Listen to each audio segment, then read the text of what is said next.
from this plan if you prefer. Yeah, either one. I'm just trying to, here we go. I'm just trying, which, It's a color board, looks just like this, but it doesn't have the photographs around it so that people could see the adjacent. I'm hoping I have that uploaded. Let me see here. If not, I can easily pull it up in a second. I can use that color site plan, Dominic. That's fine. Go back to the original one. It's just for clarity, it's a little bit easier if it doesn't have all the photos, but this has all the pertinent materials on it. But once again, thank you to the entire staff for working with us and taking the site plan and advancing it to a better site plan. The comments have been appreciated, and I do believe we've been able to address them all. We did receive some additional comments on, I believe, Monday afternoon, and I will address those later in the presentation, Madam Chair, if that is satisfactory to the presentation. I'd like to go through these site plans themselves as they have been submitted and the supporting documents, and then I will address the last comments that came in.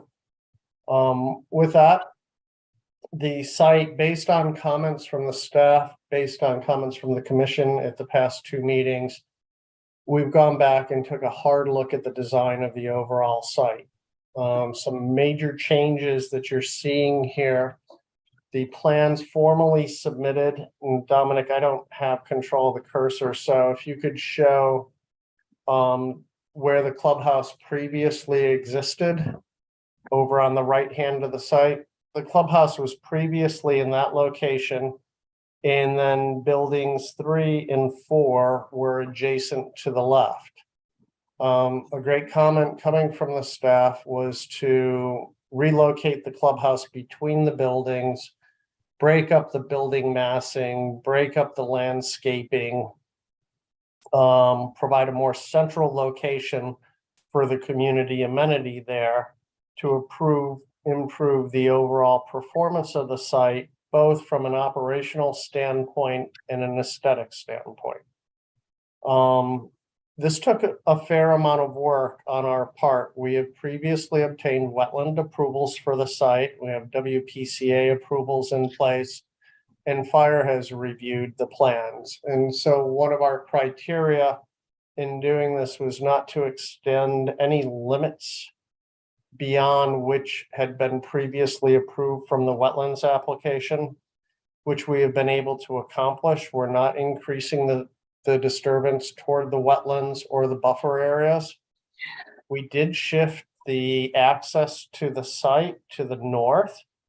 Originally, it was aligned with Jordan. I always confuse if it's Jordan Lane or Jordan Road, but we have offset it to the north so it doesn't align with that angular intersection.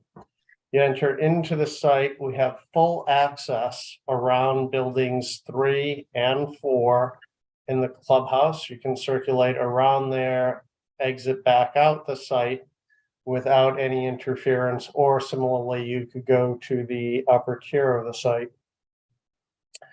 The upper tier of the site, we've changed based on comments from the last meeting as well, with regards to parking and increase the parking fields. As you can see, the upper buildings now have parking behind each building and double bays of parking between the buildings along with a landscape island.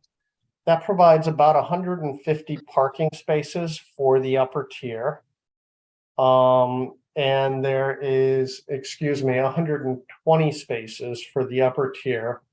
And the lower tier has approximately 180 spaces, providing a total of 305 parking spaces now for the 152 units, or approximately a ratio of 2 parking spaces per each dwelling unit.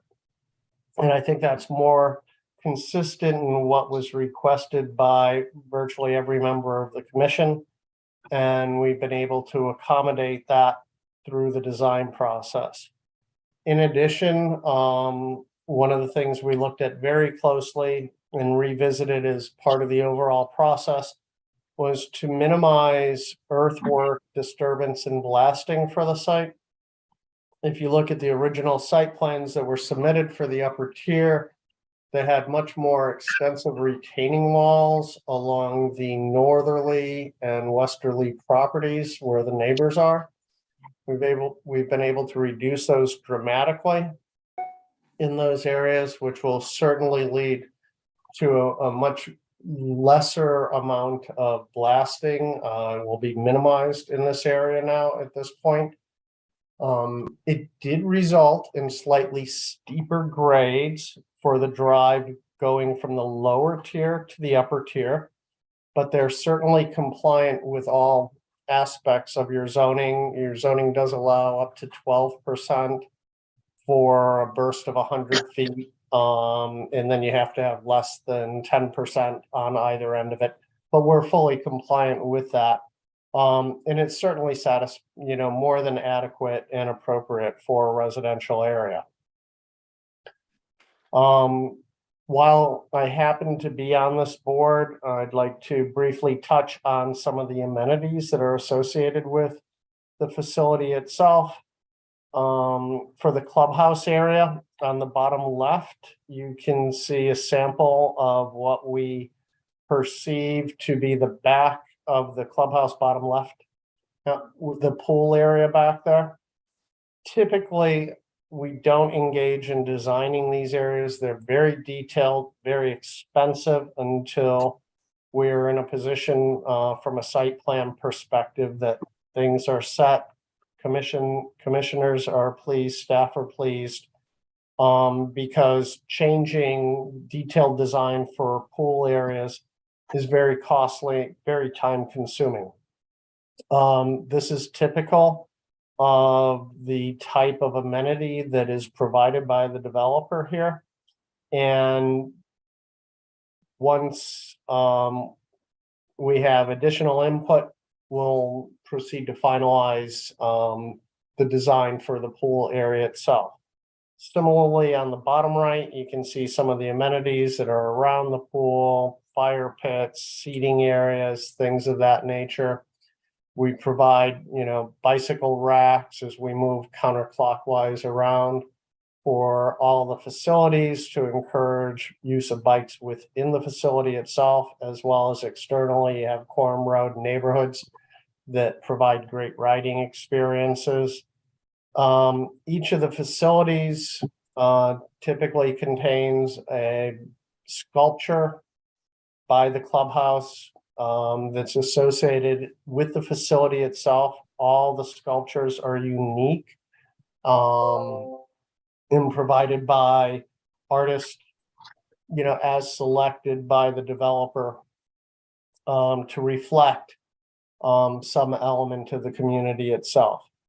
We do recognize and appreciate that people do have pets. We provide passive recreation areas. For this particular site, the passive recreation area is over along the northwesterly corner where Dominic is outlining. You'll see later, we will be providing a passive walking path for dogs and people to move through the restored or adjacent to the restored wetland area and enjoy, be it the pond and the natural wildlife that exists there.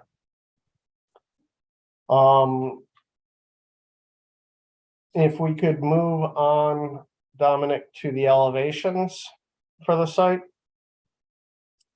Once again, in working with the staff,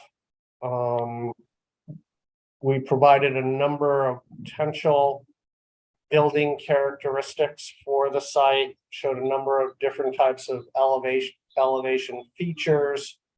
It was pointed out to us that the preferred elevation features, be it for the front elevations, roof lines, and otherwise, up here like this. The only difference between this and what they had identified to us is the color scheme. Dominic, if you could go to the next slide for the one more, please. and we can go back. The color scheme that was preferred by the staff for the site is shown here with the tans and the white. Same building, slightly different color scheme. I guess it would be our preference for the light blue scheme, but we're open and amenable to either scheme. You can see the stonework along the building. There's 40% of the building is stonework on these balconies. We have elevation relief between the decks and the windows themselves, and the overall design of the building, as you look at it, it's very well broken up. Porticos at the entrances along the front of the building, a series of variations in roof lines across the top of the building, inclusive false dormers. There is no living space up there. Those dormers are false and for aesthetic purposes, incorporated for aesthetic purposes slowly. If you can go to the next one, slide will show the elevations of the front and the back of the building. Obviously, the back of the building would be facing the hillside for buildings 3 and 4, and the wood lines for buildings 1 and 2. You can see the respective side elevations for the buildings to the left-hand side here, to give a perspective of the type of elevations you would be seeing, be it between the buildings themselves in the case of buildings 3 and 4, and to the east and west for buildings 1 and 2. Once again, we're suggesting we prefer this color scheme for the buildings. If the commission and staff are married to the tan perspectives, we're perfectly fine with that. I think it's one of those elements where beauty is in the eye of the beholder. So there's absolutely no difference in materials or otherwise. Yes. Can I just ask you, Yes, ma'am. on one of the pages where you show a left side elevation and a right side elevation, those Yes. are the sides of the buildings that, when you're talking about the front along River Road, those are the sides facing the clubhouse? Correct. Yes, ma'am. And the big blank spaces, is that, what's in on the interior that would cause on the right side elevation for only to have look like upper windows? Yeah, No. Go ahead. it's the apartment configurations themselves which lead to that and don't necessarily lend themselves to windows along that side, because you end up with the apartments themselves end up with too many walls with windows, right? They don't have any wall space in them. And so that's why as you move along the apartment building and along the floor plans there, all the apartments change in shape and configuration. And that's the sole reason for not having windows along that apartment line. And we try to keep that side facing to an area that's, I'm going to say, not necessarily publicly oriented, so that it's not something that would be pointing out toward the public or readily visible. And we assume that's exactly what you would want us to do. We understand that faces, if you compare the right side and the left side elevations, there's a difference between the two of them driven by the windows. So we understand that. And we try to do as many windows as possible. Okay, before you go on, Ms. Castro, is Commissioner Donato with us? Yes, you. Okay, let the record Yes, show yes. that Commissioner Donato might have joined us within the last 10 minutes or so, and that he is being seated for Commissioner Lascos. I've been with you for a while. Okay, thank you. All I right. heard the whole presentation. Good. Commissioner, Perkins, you said you had a Yeah, I'm question? just curious, the I don't know what you call them, the overhangs, so there's a front entrance, I assume, with the Yes. cover, and then there's two to the left and one to the right. Are those, Correct. are those stairwells or are those part of a unit? No, those are stairwells, emergency egress points. Okay, thank But you. we still provide the portico that's associated with it, Yeah, it's both nice. for the aesthetic, for Yep. aesthetic purposes. They're emergency in nature, so, you know, it wouldn't be required, but it certainly does make the building look nicer from the ground floor. I agree. Okay. Okay. What else do you have for us, Mr. O'Leary? If we could move on to the next slide. There we go. This would be the elevation, proposed elevation of the clubhouse. Once again, we only did this in the light blue and we did not do this in the tan. But if you directed us toward the tan colors, obviously, we would do it for the clubhouse. Directly below it is an image of an existing pool facility behind a clubhouse, just to give you some perspective of how the pool interacts with adjacent buildings of similar size. You can see the buildings in back. They don't have the roof lines or the architectural relief that we're proposing for this project. I think the buildings for this project are much, much nicer than the ones shown in the photograph there. And then to the left of the pool, you can see 4 photographs of typical amenities that are provided internally to the clubhouse itself. A minute. No problem, understand, Dominic. Highly amenitized areas, you know, very, very nice furnishings, you know, attention to detail on all architectural elements. It's a community facility, so it's intended to bring the community together internally here. So there are barbecue pits, a great deal of amenities, active, passive recreation, bocce, badminton, things of that nature, to really help develop an overall sense of community. If you go on to the sections at this point, Dominic. I believe it was at the last meeting.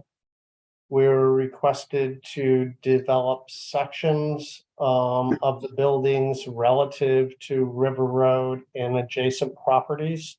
Mhm. So what you're looking at here, this is a section along River Road. Building number 4, this would be over in the vicinity of the entrance to the site. The plan of it is on the top here. You can see the section line where the profile below is shown. You can see River Road in the profile below, the building itself being at, if you go down, Dominic. Yeah, you can see how the building itself relates to River Road, how far it's set off of River Road. Working from the left of the profile, you see River Road, see the property line, small retaining wall as the cars come up the grade, parking in front of the building. You have the 4-story building, parking behind the building. And then it goes down to the passive recreation area and the stormwater area, and of course, back to the rear property line. The next section. This provides a perspective of the two, if you move down River Road, if you can go to the plan, you can see where this section is drawn. It goes through building number, commences along River Road, goes through building 3, and bisects building 4 in a little bit of a strange angle, but we're trying to get as much information in here as possible. So that's why building 4 looks a little bit strange and out of nature, because you can see it doesn't go perpendicular through the building. But what it does do is capture the retaining walls that provide the relief across the site here. So you're on River Road at grade. We have a retaining wall out there. I believe it's about, in that area, it's about 8 to 9 feet. Double bay of parking. The building number 3. Then we have double bay of parking behind building number 3 in the access road, which leads its way up to the upper tier. To get to the upper tier, we have a series of retaining walls here that vary in height from 0 to about 10 feet along there. And we have a drive aisle between the building and the retaining walls. That's a drive aisle that will not be used. It's really there for fire purposes, to provide fire circulation around the building. It's not necessary for an on-site circulation needs for the residents themselves, but to provide appropriate public health safety. The fire department was adamant that they would like full circulation around all 4 buildings, so we did accommodate that. And then you proceed to the building itself. You can see it bisects through the building and then terminates with the drive aisle and a retaining wall by the rear property line. Now, one of the goals for this, and it's very hard to articulate this, I'll spend a brief moment on it. In the vicinity of those 3 retaining walls between the 2 buildings, there is ledge out there.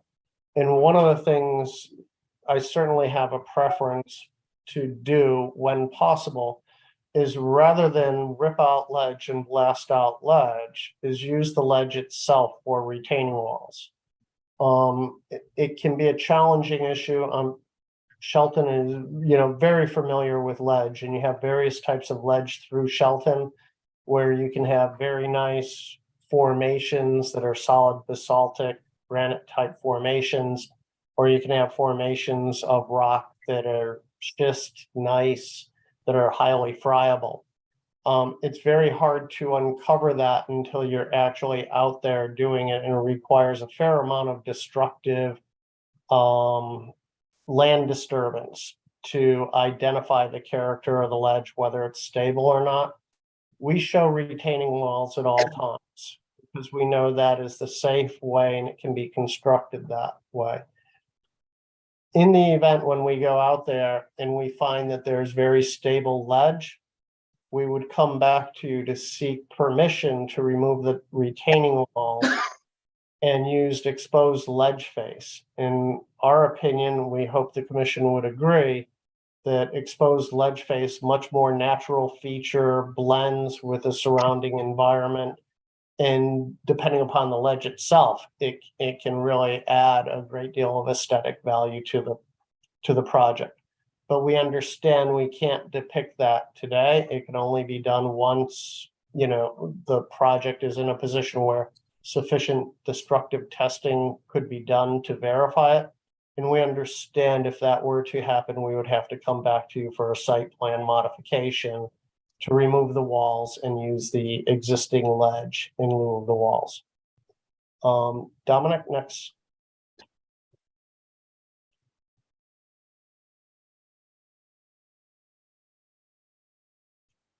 This cross section is once again coming from River Road. And we were asked to provide some perspective of how the building would relate to, is it Precision Auto? I always am I messing up the name of the Correct, building? it's Precision Auto, correct. yes. Precision Auto, okay. Working from left to right again, you can see River Road. You go, there's parking or paved area in front of Precision Auto building. Behind the building, they have slopes tending up grade. Those are natural slopes up there. They may have reinforced it a little bit with rock.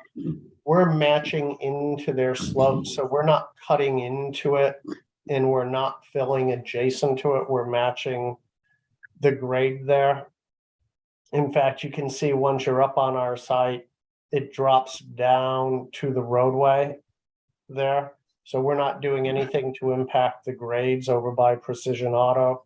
You have a small retaining wall. You have the building number 1.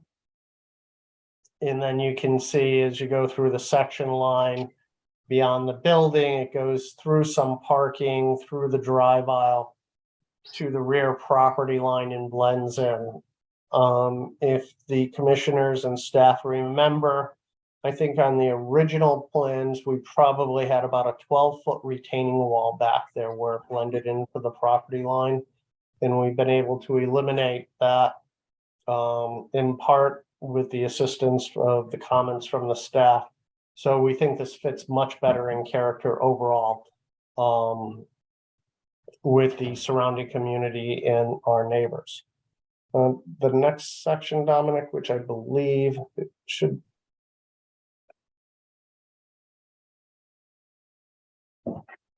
This section runs through the new development that you had approved. I'm going to say last year because I'm not exactly sure of the date of the approval there.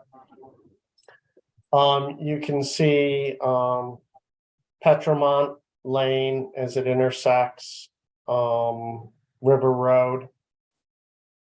You come through the smaller retail buildings. You go through the new development itself. Come through the back side of the buildings on the new development to where you hit the property line for this proposed development. You can see we're doing some nominal filling over there. It's very little, has no impact whatsoever on their grading in that area. And then we have the cut that's associated with the drive aisle going into the site itself. So, I mean, if you're looking relative to perspective, the larger building here adjacent to what we're proposing on the site are very similar in characteristics. They're similar in characteristics to height, massing, and otherwise. So we think it actually fits pretty well together the way our buildings are oriented. If you could go down to the plan, possibly, Dominic, slide down a little bit in the slide. You can see the corner of building number 1 there as it relates to their development. So very similar in characteristics. They're not on top of each other. We're separated by drive aisles. We have green areas between them. Our development has absolutely zero impact on their drainage. In fact, as designed right now, our development will reduce the amount of runoff that goes onto that site. Obviously, when they designed it, they should have designed it for the existing conditions and the runoff that came from our site down onto their site. Understanding there was a development down there, we worked to grade this site so that we would actually reduce the amount of runoff down there so that nobody would have to be give any consideration to future problems of runoff coming from our site. And to the next one, which is the final section, Dominic. If you go down to the plan, it's probably, so this is another one showing the relationship between the adjacent development and our proposed development. You can see it starts at Petromont, goes through their proposed building, and shows it in relation to our proposed building number 1. And you can see their proposed building there. As you proceed over to the property line, you can see we do have a small retaining wall on our side so that we can match their grades without interfering with any of their site grading or drainage.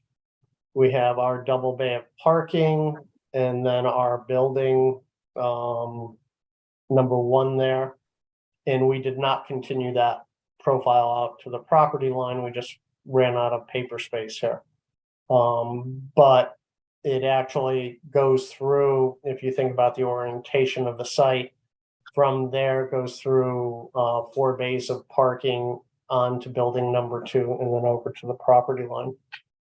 I know that's been a lot of information on the sections and elevations. Madam Chair, would you like me to take a break to allow commissioners to ask questions, or would you like me to finish with the final comments that we received from staff? I'll just throw it out to the commissioners. If anybody has any questions at this time, please speak up. Yeah, Commissioner Matto, these retaining walls, what are they going to be surfaced with? What are they going to look like? Modular block textured retaining walls, so they will not be reinforced concrete walls.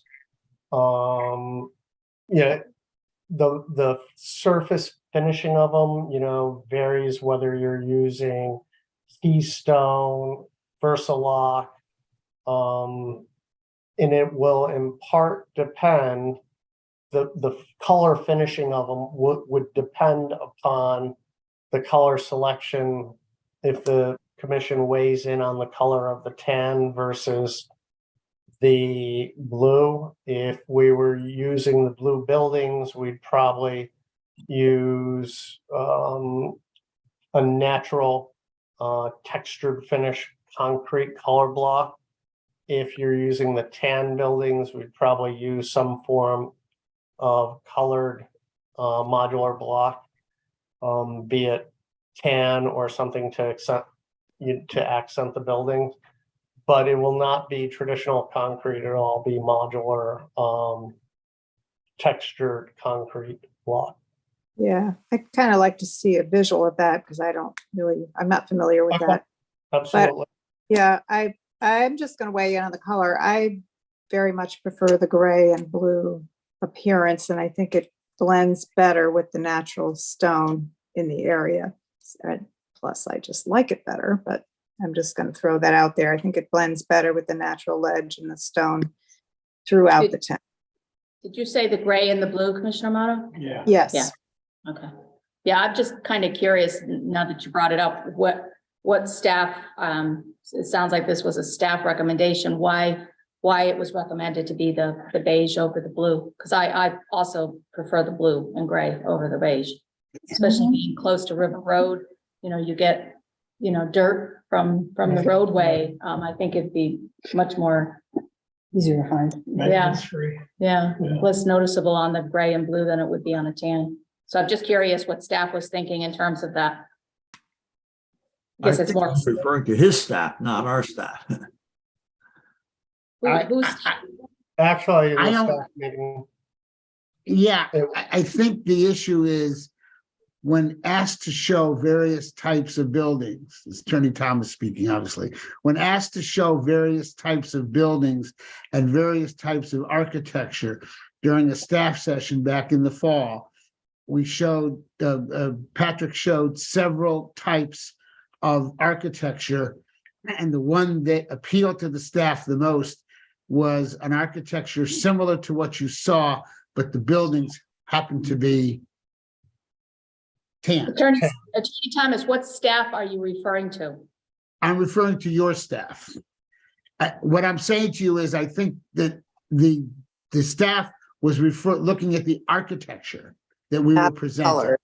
but we Right. wanted to make sure that, you know, we weren't sure whether they were also referring to the color, but they were referring to the various architecture, which maybe Patrick can explain, which were the various types of peaks, the different peaks in the roof, you know, to offset. But the building that was being shown was a building of whatever you want to call it, tan on tan.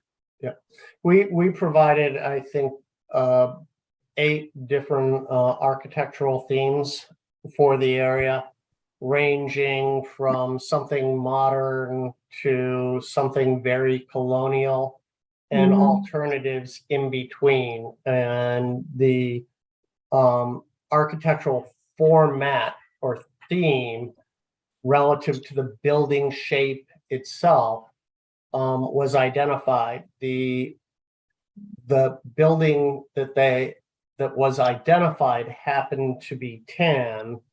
So I assume from a color perspective, it was not only the shape of the building, but also that specific color.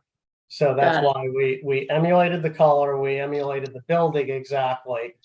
But I didn't want to show disregard to anybody from that meeting and just show it in a different color without providing the contrast between the two.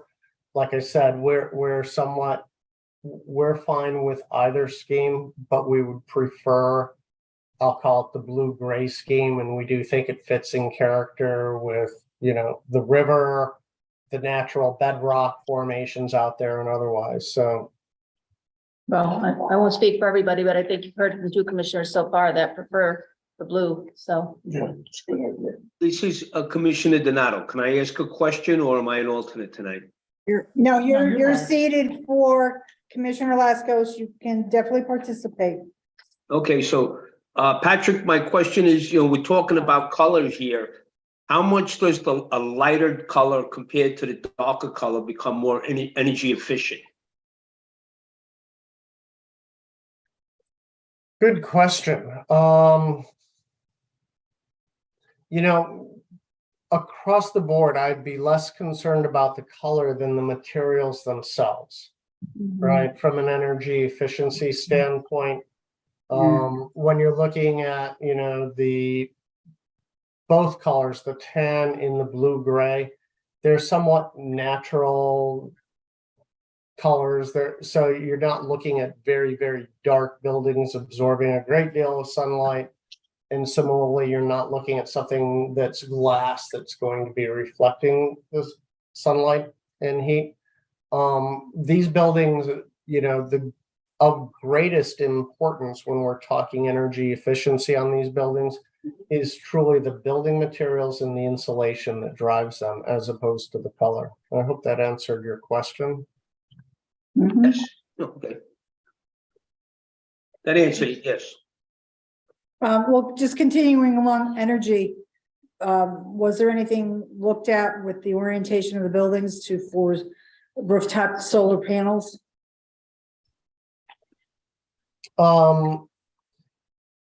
Very, very challenging to use rooftop solar panels efficiently in this type of development. The only area that I would potentially suggest using it, though once again, it may not be the most efficient, would be on the clubhouse so that it can function as its own independent energy efficient building. If one was to give consideration to solar, that would be the only place that I would consider recommending it whatsoever. Okay, thank you. All right, any other questions for Mr. O'Leary? Just curious what other energy efficiency initiatives you may have with this project. Internally to the buildings themselves, the goal of the developer here is always to minimize energy cost for his clients, lighting, LED, all appliances within the buildings are energy efficient appliances. No consideration has been given to things of the nature of geothermal or anything of that nature. It's really the building materials itself, right? To increase energy efficiency, both from a heating cooling perspective, using high efficiency HVAC systems. They're more expensive, but in the long run, they do pay because of the reduction in the overall energy cost for the clients within the facility, and they make the facility more attractive for the potential clients. So the focus on energy efficiency is really kind of somewhat client oriented, reduce their electric bills by virtue of building materials, as well as any of the appliances or amenities internally to their apartments. So efficient windows, obviously, energy efficient windows. Correct. Yeah, I thank you I forgot to mention energy efficient windows as well. Yes. Is, what's your heat, electric? Electric heat? We have not we have not finalized the design on that. Gas is available here. The difference between electric and gas is going to have to be evaluated when we're in the design process. And once again, that goes back to efficiency for the customers Right. across the board. Okay. Commissioner Kelly? Yeah, I have one question, particularly with the units. Are they all self-contained as far as mechanicals and all that? You know, your HVAC, your hot water. Yes. Yes. All right, and really you don't know whether they're gonna be half and half a gas, half electric or whatever? At this point now, it's really going to be, this project is going to be in design for a while and then move toward construction. And ultimately, it's a look at what best serves the clients within the community here relative to what perceived energy costs are going to be it for natural gas or electricity long-term in the area. It's not a short-term decision. But as everybody knows, it's becoming harder and harder to stick a pin on that as energy costs seem to be all over the place on an annualized basis right now. That's true. Okay. One other thing, has anyone considered where the garbage was good? Garbage Containers chutes. are going to be located, or you have a garbage shooter, or is Yeah. that in the works yet or no? We do, and I'll actually touch on that in I have one section left, and if you don't mind me deferring that for a couple minutes until we get through the questions. No, Dominic that's Dominic pulled up the plan here. So I'll address the question right now. Before we move on to trash, can you just, how many electric charging stations are you planning? And once again, this plan is going to answer that question for you. Perfect, thank you. Great segue. Thank you for leading me to there. The first one is for trash disposal. You can see right where Dominic's cursor is one facility. And then on the upper tier, there's another facility. Individuals take their own trash out here. One of the comments from staff itself was to please ensure that we provide a separate individual gate access into the trash units on the side there. So where the landscape area is adjacent to the trash receptacle, we'll add a sidewalk over there with an individual gate as opposed to the large gates in front, so that they can get in, have access to a trash door without opening large gates. And similarly, it was requested that we construct the trash enclosures and make them masonry in nature. And so I have a note on here that says we'll accommodate that. And what we'll do is we'll do something to match the buildings themselves. So it won't be a concrete block trash enclosure, but rather something that matches the stonework or something like that on the buildings themselves. To address the EV charging station, I'm looking for the note here, but there's a note on here. Okay, to the bottom left, Dominic, it says provide 4 EV charging stations per building typical. So I didn't put it on each didn't show it on each building, but put it in the note there to say we'll provide 4 per building. Typically, we put 2 in the front parking bay and 2 in the back parking bay. The benefit to doing it that way is if and when the demand for additional charging stations comes online, all the conduits are in place at that point. So it's a matter of just feeding through some additional line through the conduits, and we can add additional charging stations if and when appropriate. Client demand requires more. The developer is obviously going to provide more charging stations, but it doesn't make sense to provide, excessive charging stations at this time, which are unutilized. I thought that there was some discussion about legislation regulating how many charging stations per apartment complexes. So I don't know how far that has gotten or whether you follow that, but maybe something to keep an eye on. To the best of my knowledge, there's nothing at this point. But like I said, the way we place charging stations now, with, like I said, 2 in front, 2 in back, it allows us the ability to expand the number of charging stations without ripping up the site, because we have all the conduits in the infrastructure in place.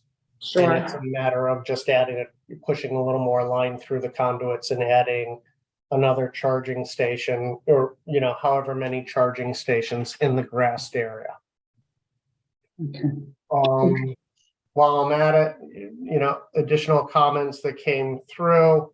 If you look bottom right on the plan, it was suggested that we provide a dual exit configuration with a dedicated right and left-hand turn lane. Great idea for the site, so that if somebody is taking a left-hand turn out onto River Road, it will not create a queue into the site for people waiting to get out there. The right should be free flowing, and the left, will be limited in number.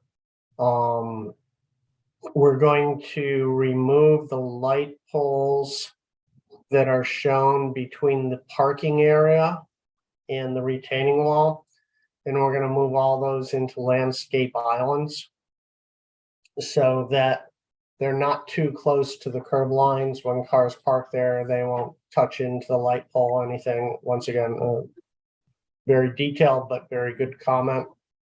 We're showing bike racks being provided for the buildings. In this case, we're going to be providing them adjacent to the clubhouse to service both buildings, because those are recreation amenity areas. And on the upper tier, we're going to be providing the bike racks within the landscape islands, because it simply makes logical sense. On the northwest corner, you can see the walking path, passive walking area. It's going to be natural materials, be it stone dust or mulch through there. Once again, we're not showing it on the site plan definitively, because typically the way we like to construct these walking paths is actually go out there, walk it, look at the trees, so that we're not cutting down trees, and try to work the path through the trees in a more curvilinear nature, without disrupting the natural aesthetics that we have out there, which are very nice. So we're committed to the walking path. It's just doing the walking path itself is a very complicated process in selecting the path while minimizing disturbance. Plus, we're going through an area that we're proposing mitigation within the uplands, so we don't want to do anything that would impact the mitigation there. Is that approximately a quarter mile that you're looking at? You know something? I don't know the answer to that, but I will get it for you. Just looking at it very quickly and knowing the size of the buildings, 2, 4, No, it's nowhere near that. 6, 8. I'd say it's about 1,000 feet, so it's more like, A tenth of a mile. Just Yeah. live on the hill. well, there's 5,000 feet, right? 5,280 feet in a mile. That's about 1,000 feet, so it's about 20%. Actually, it's probably approaching a quarter mile. Okay, about 2/10 to a quarter. Yeah. Okay. Patrick, I may need to do a little more research here, but the state has I believe it's Senate Bill 4, as of January 1, 2023. New commercial and multi-tenant buildings with at least 30 light-duty vehicle parking spaces must be capable of supporting level 2 or direct current fast charging stations at 10% of such spaces. I thought there was. That doesn't sound. Okay, Mr. O'Leary, what else do you have for But us? listen, that's a code compliance issue, and we're certainly going to comply with the code. Right, you're just about there with the 4 per building is Yeah, about. we're at 16, right? So No, more than that, right? 10% of spaces. Units, so 10% would be 4 per building. You're Uh, No, it's of the 10%, spaces, not of 10% the would be units. 10% would be 30 if they're going by 30. parking spaces. yeah. Yeah. What? Come on, guys, the building has 38 units. No, It's it's by parking By parking spaces. Oh, spaces. parking spaces, excuse me. Not units. We will And- verify that, and certainly if code requires that, we're obligated to provide it. In the Yeah. absence of code actually providing that number, we believe 16 would be about appropriate for the site. Alex, is that proposed or has that passed? I don't think it passed yet. I haven't heard anything. Yeah, It says, I'm trying to look at it on my phone. I can't read it very well. It says Senate Bill 4, 2022, reference, Yeah, but it still may be in 22, committee. that's very possible. I'm not sure if it's installing 10% or being able to hardwire, so to speak, Correct. 10% That's on every also project. correct. So it Yeah. says That's what's that required. the wording there was must be capable of supporting level 2. So as long as the conduit is in there, We've already satisfied that, by the manner in which we put these in. Okay, let's move along. All right, Mr. and then I think the final comment that came back was where we have the retaining walls, the 3-tiered retaining walls, to provide some type of natural barrier at the lower, provide a passive barrier down by where it says bike racks, Dominic. So to discourage people from walking up, those flat areas between the walls there. And we're going to provide some type, I'm not sure what we're going to do there yet. Possibly using maybe fir trees or something, evergreens. Firs are kind of prickly, or spruce trees, which will, deter people from maybe walking up those paths. They're not intended to be paths, right? They're terraces for the walls. So we will accommodate it. We just don't know how we're going to accommodate it from a landscape. We don't want to put barriers out that, we don't want to put concrete barriers or anything. It would look just out of place. So we'll find a way to naturally do it, accommodate that. Madam Chair, I think that concludes everything on my side of the presentation at this point. There may be a couple other items that need to be addressed on your side, Dominic, if you would like to take over, or are there additional questions? I apologize. I have a question, Commissioner Matto, about the mitigation, the wetlands mitigation, or is someone else going to address that? The wetlands mitigation was, we have a wetland approval for the mitigation there. That particular area out there, it has a number of invasive species. We're committed to removing the invasive species. There's a fair amount of destruction to the upland because that was used for agricultural purposes. That's an old farm pond down there. John Cook had the history of when the pond was created and for the purposes. That's how I know it's a farm pond. And so our goal in those mitigation areas is to restore what would be a more natural upland area in and around the pond with appropriate shrubbery. And there's a wetland mitigation plan that was part of the wetland set. that shows replanting those areas with berries, bushes that will increase the songbird population. Look at pollinators, various types of shrubbery, and to use in that area to increase pollination corridors across the area. So those plans are available as approved by the Wetlands Commission, but I didn't review those plans this evening, so I can't Yeah, tell you every right, species we yeah. intended for there. No, that's fine. I just comment, mitigating an area that's full of non-native invasives is kind of a lifelong project. Understood, but we're also using that as a passive recreation area. So I'm confident the appropriate maintenance will be maintained within those mitigation areas. Yeah, I walk area. So I know what's in there pretty much. Yeah, Yeah, they really damaged it. when they Not built the pond. that can be an easy thing to do. So Attorney Thomas, is there somebody else to continue a presentation and some other? Yes, Mr. Griffin, who I think is present.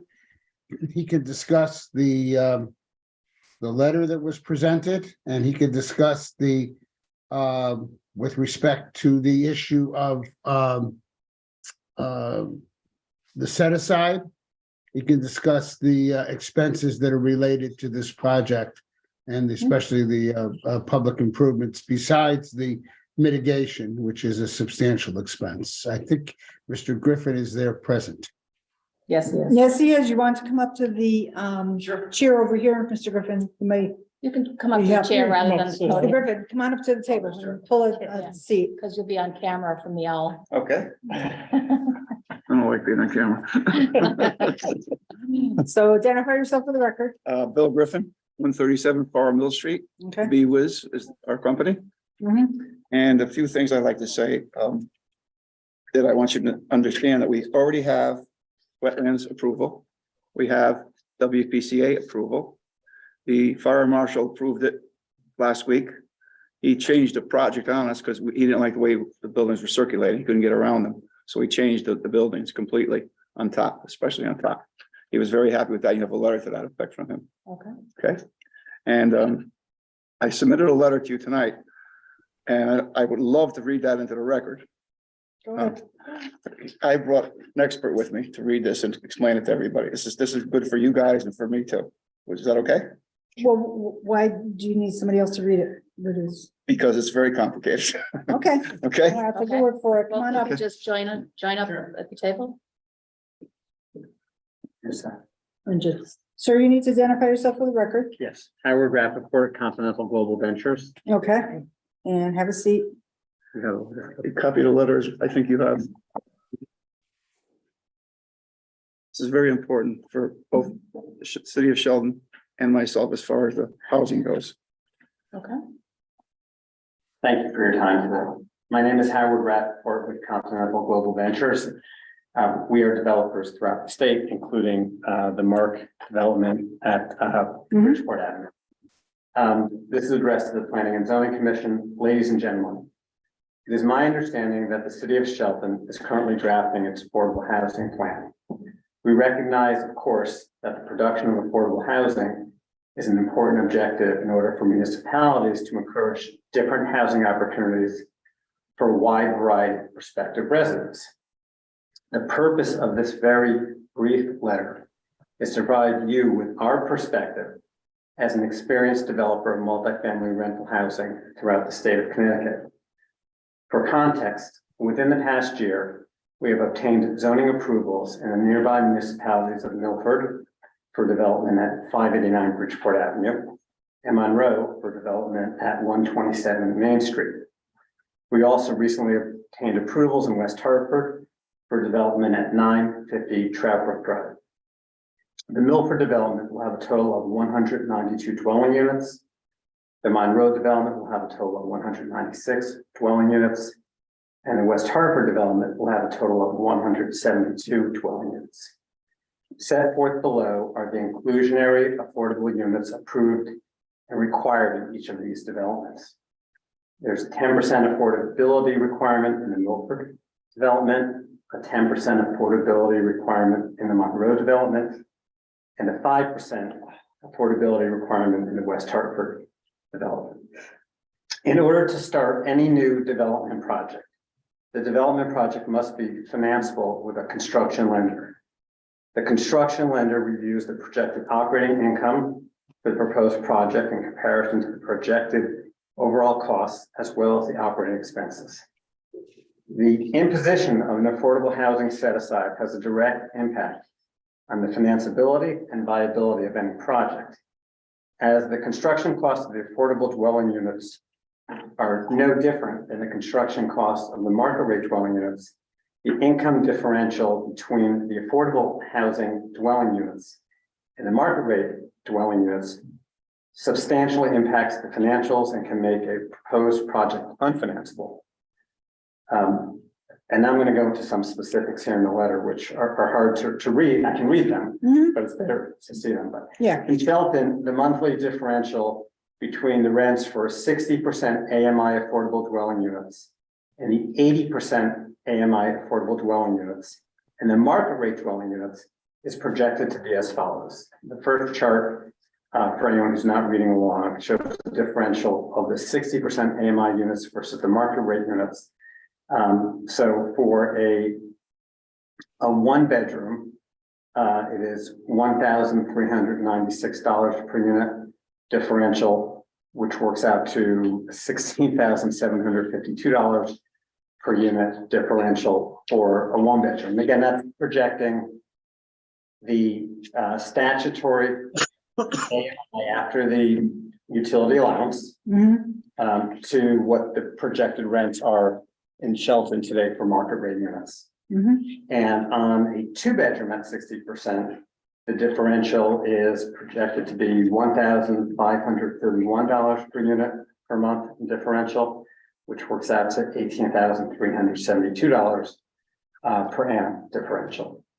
Did the same exercise for the 80% AMI, and that works out to be a differential. It's a little bit less because the moderate units are closer to the market units, but it's still substantial. And that works out to be $1,201 per unit differential for a one bedroom, which equals $14,412 per annum differential for a one bedroom, and then $1,292 per unit per month differential, which works out to $15,504 per annum differential for a two bedroom.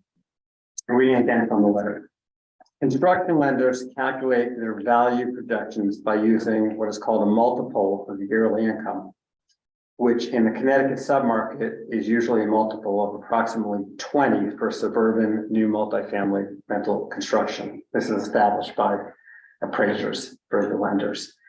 Using a multiple of 20 times per annum rent differential, this would result in a loss in value on a per unit basis of between $280,000 per unit. And that's again 20 times the lowest differential of $14,412 to approximately $360,000 per unit. Again, 20 times the highest differential on a per unit basis of $18,372. Reading again from the letter. So to be clear, if a development is required to have an inclusionary set aside of 15% instead of, for example, 10% in a development with 152 overall units, this would require approximately 8 more affordable units, and the value lost to a lender, in addition to the value loss on the first 10% of the affordable units, could range from a loss of $2,240,000 in value, that's 8 units times 280,000, to a loss of approximately $2,880,000 in value, that's 8 units times 360,000. The foregoing examples of value loss can certainly render a project unfinanceable such that it does not move forward even if it is approved. Lastly, as almost all developments in Shelton have substantial amounts of ledge rock, The site improvement premiums for blasting and earth movement in Shelton are premiums not found in many other municipalities. Those site premiums also directly impact the financial viability of all development sites in Shelton. And I conclude by saying I'm available to answer any questions you have. I have one.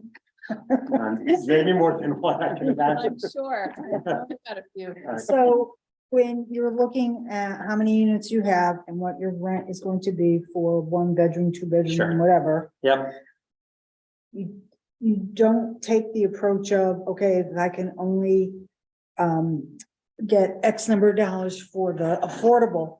I don't take and add some of that loss to the market rate one. yeah, because it's, the market really sets it. Mhm. So the pricing is not elastic, such that if we're losing, let's put aside $1,200, if we're losing $400, we can't arbitrarily take a 1 bedroom from 2,300 to 2,700 Mhm. simply to make up for it. I wish we could, because Mhm. it would give us more pricing power, but Mm, it's a fairly competitive market. mhm, So we don't have that ability to do that. mhm. Okay, so you don't use that approach at all. We can't use it Yeah. because the market doesn't let us Okay. use it. So perhaps you may or may not be a resident of Shelton, but, we're a very desirable community. So much so that we are being inundated with apartments. There's some projects that are very nice. There's other projects that could be forced upon us with the 830G statute. If we don't reach our affordable housing quota, we are going to continue to get forced into accepting 830G applications. So you have to kind of understand where we're coming from also in trying to meet the state mandate, right? This is not something that we It's not want, either. it's a state mandate. I But I understand. think one of the other things that makes Shelton so desirable is our low taxes. Mm. So what your chart, and very high rents here in Shelton. I think they're probably comparable or if not higher than Milford or Monroe. I'm not sure what they're getting up there, but from what I understand, rents are pretty high here. So doesn't the low tax base kind of offset a little bit of maybe you could give a little bit more affordable It units is. because of the taxes? Historically, it has, because Shelton has had a mill rate of, and you can probably all correct me if I'm wrong, about 22 over the past 10 years. I think it's 16 now or something. isn't it? Yeah. It's in the teens. Yeah. Teens, Yeah. yeah. We have seen two things happen. Number one, and this is based on assessments, those taxes, for example, at the Mark on Bridgeport Avenue, went from about $2,600 a unit on the revaluation to now $3,700 a unit. So although the mill rate is low, the assessments are getting a little bit, they're getting higher by a third. Right. And also, for example, on this project, as opposed to the Mark, and it's a reflection of what's going on in the world, of course. Right. The connection fees, for example, went from approximately, Bill, correct me if I'm wrong, $1,300 a unit in 2015 to almost $2,700. Connection fees? Connection fees for sewer. Sewer. Oh, sewer. So there's, I will say that it's very hard for any developer in a page and a half to Right, right. try to properly articulate all of the variables that go into determining where to build, where financing is available. But normally that would mitigate some of the elements that I've described and that you're picking up. Right. We fully Yeah. understand. You Yeah. guys aren't in this Yeah. to provide housing for Shelton Right. residents. You're in it to make money. We get that. Well, Right. it has to be financeable. So- Yeah, exactly. and, So we have to just find Right, some and it's kind a of, balancing test, exactly, and that's, exactly. But and we we respect do that. know that it's a very Yes. desirable Yes. neighborhood because you are one of hundreds of people that want to build apartments here. Understood. And at some Understood. point, we're gonna get inundated. We are Understood. inundated, but we're gonna just get to the point where it's just overload. I understand. So we have to make some sort of, judgment call to be able to meet the state mandates, keep our neighborhoods desirable, keep the Understood. community the way that it is. So it's, appreciate the Thank you. Thank you for effort giving that me you the put into opportunity. When we letter. came, I First- have a question before you start. Commissioner Kelly, go ahead. What do you mean by multiple of 20 times? What is Yeah, that? so the multiple is a simple way of referring to something called the cap rate. And the way, whether it be a retail property, an office property, industrial property, or a multifamily property is valued by appraisers, is they take a multiple of your income. So the lower the so-called what's called cap rate, or which converts to a multiple. So a cap rate of 5% is a multiple of 20. 100 divided by 5 is 20. If the cap rate were 6%, it would be 16.66, because 100 divided by 6 is 16.66. So, and those move around a little bit with interest rates and people's view of rent growth. So the multiple is a simplistic way of referring to the cap rate. And again, different asset classes have, within real estate, have different cap rates. So traditionally, retail is a higher cap rate, which means a little bit lower value, because the higher your cap rate, the lower your multiple on a math basis. And I'm happy to explain this a different way if I'm not articulating this in a way that. But it's a means of, like you say in the letter, to calculate, for the lender to calculate the value. Right, and the lenders use appraisers to do that. I could say, well, I think you should use a multiple of 25, but the appraisers would say, but you don't, there's nothing to show that. By the same token, if I said, I think it's a multiple of 12.5, meaning an 8%, they would say you're not really being fair to your development. Is this something along the way of you apply for your credit card, they look at your overall income and expenses, and if your percentages of expense are That's exactly. too much, then Same you don't thing. qualify. Yeah. So this is the That's how you commercial get side That's of the way of doing it. a nice way, the appropriate way of saying it. Mm. Nice. How many apartments did you say was on the Bridgeport Avenue in Milford? 192. And Trumbull, the Monroe? Monroe is 196. And, And West Hartford is 172. and they, as you stated there, they're 10%, 10%, and 5%. Because I think they realized that the 20% will never work, simply because of what he's just, We've had that discussion. and as you all know here, when you say the taxes are low, the land is extremely expensive in Shelton. Extremely expensive, more so than Milford, Monroe. I don't know about West Hartford, but And the improvements and the site work. You've all seen, you've all been around, you've seen it all, is very, very expensive. And this project is it's very expensive to do that. So when we first started with you guys, you said 10%, and we accepted 10%. And you can see from what he's telling you, and that's why I have him here, because he's an expert, and I'm not, okay? And if 10% works, that for the developer, it works for the banks and the financiers, therefore can go. We have no intention of 830G, but once you do that, you kind of lose control. And that's not what you want. We don't want it. No, you don't want it. No, No, there's nothing you can do about it at certain points of time. Well, Which is terrible. So we've got this fine line that we Right. have to walk. We have to get that quota so that we don't have to entertain 830. I have a couple questions. So you had mentioned many of these other towns having 10% set aside. Do you know what percentage of those 10% units, what rate they are being deed restricted at? And two, how many of those towns are already at the 10% moratorium threshold? I believe Milford is, and I believe West Hartford is. I'm not sure about, I think you mentioned Trumbull. Monroe. Yeah, no, I can speak to that definitively. Monroe is not at the 10%.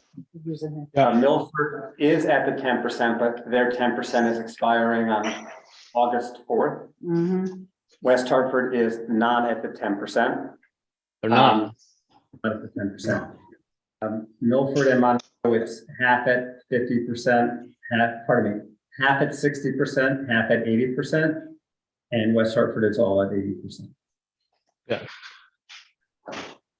So those are also some pretty big differences. I mean, depending on the ratio of the 80% and 60%, as you pointed out, those make dramatic differences in revenue projected. It also makes a very big difference on each town's position with their affordability set aside. If a town is already at the 10% threshold, they can keep plugging along at just approving 10%. If they are almost at the 10%, they may be able to get away with approving one project, plus or minus 10%. Other towns are not in that position. For us, we're behind the 8 ball as far as those percentage numbers go. This is Attorney Thomas. A couple of points, and I'm speaking as the attorney for the project. I'm also speaking to some extent as the former chairman of the Woodbridge Housing Committee doing the affordable plan. And we had substantial amounts of meetings, seminars run by the South Central Regional Council of Governments with the various towns in the area, including we were combined with Madison, Guilford, North Branford in Woodbridge, which, as you know, has substantial issues, much more serious than Shelton with respect to affordable housing. And as I reminded everybody in there, Woodbridge doesn't have Bridgeport Avenue or River Road. There's a position that those towns that are at the lower level, there's a position taken that they will never reach 10%, as the housing shortage is addressed and housing comes online. Connecticut has an 80,000 unit housing shortage. I know Alex and I disagree on that, but one of the things that was focused in a lot of the towns was to increase the number of set-asides to reach the level of the moratorium, which is in 8-30G, which is a level that shows you accumulate points and reach a level that is well below the 10% figure, but it shows an effort, and then you're able to impose a moratorium on affordable housing, not on affordable housing, but on 8-30G. And so I think the goal is, and I know you've had this discussion, the goal is balancing whether you want set-asides or whether you want 8-30G. And I know you've had this discussion, and there are many, many, many variables. As Commissioner Parkins points out, the mill rate, which is down to, I think, 17 something in Shelton, correct now, went down at revaluation, but the value of the lands went up. And the value of the lands impacted a lot of the residential because your largest taxpayers in the town, at least five of your largest taxpayers, if not more, in the city of Shelton, exclusive of the corporate towers, are all high-density luxury residential sites. The Mark included, the Renaissance, Marion, those are all things. So I think that there's a multitude of factors, and I think as I don't know if Mr. Griffin pointed it out in detail, but just some of the work you ought to consider as you're doing this, some of the work that has to be done on Quorum Road. And I think Mr. Griffin can elaborate on that with respect to this project, which is an enhancement of the public road, an enhancement of the sewer system. And also, as was pointed out, the fees and the costs as the developers come into Shelton, the fees and the costs that go up. So there's a myriad of things that have to be considered. But I think that this thing of if we do something, we'll reach the 10%. That's one thing. But I think set-asides, voluntary set-asides, are better for both sides in the normal situation than an 8-30G. The sewer fees that we're required to pay is $365,000, which the town of Shelton can use on a plant, on sewer lines, whatever they want to do. We also made an agreement with the WPCA that we will run a new sewer line down Quorum Avenue, because it's the sewer line that's there for like 100 years old. It's tile, it's no good, it's 6-inch. So we have to redo the whole sewer line for 700 feet up the road. In doing that, Quorum Road is very narrow, as you guys know. We're gonna have to probably widen the road a little bit, repave the whole thing. You're going to Shelton Sewer or Stratford? Shelton, Shelton. yeah. It goes down to the pump station across the street and then pumps back up to your pump station. So there's a big fee for that, on top of everything else. To run the sewer line and pave the road is probably another $250,000. So that's for the town improvements.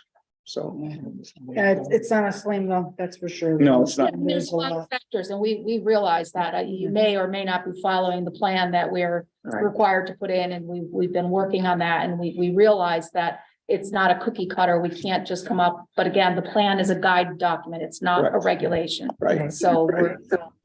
I think my last point is that, we explained to you, if it's a 20% or 15%, we probably can't do the job. Okay.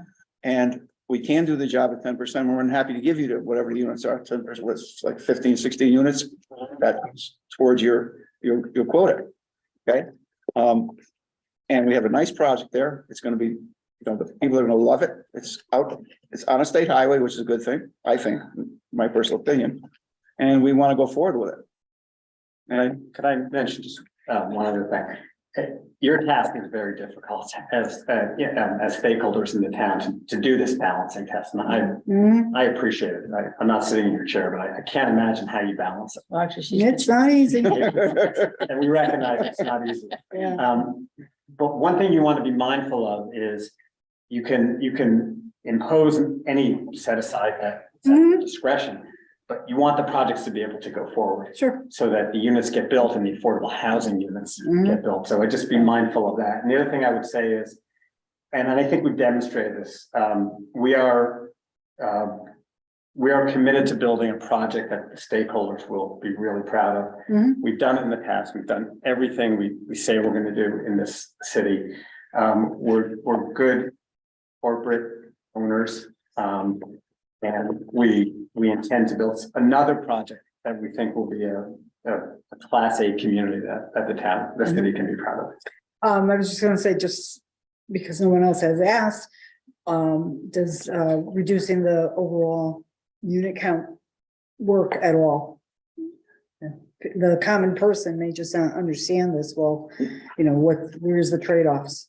So is scaling back from 192 do anything? 152. And 152. because of the cost of the land, because of the cost of the Mhm. project, the whole thing, but we were saying the taxes are good, we understand all that. Yeah. Okay, but the project costs so much, Mhm. it's almost Yeah, impossible. Site work and. all Site this work and other everything, stuff. and the cost of the Yeah. land. Mhm.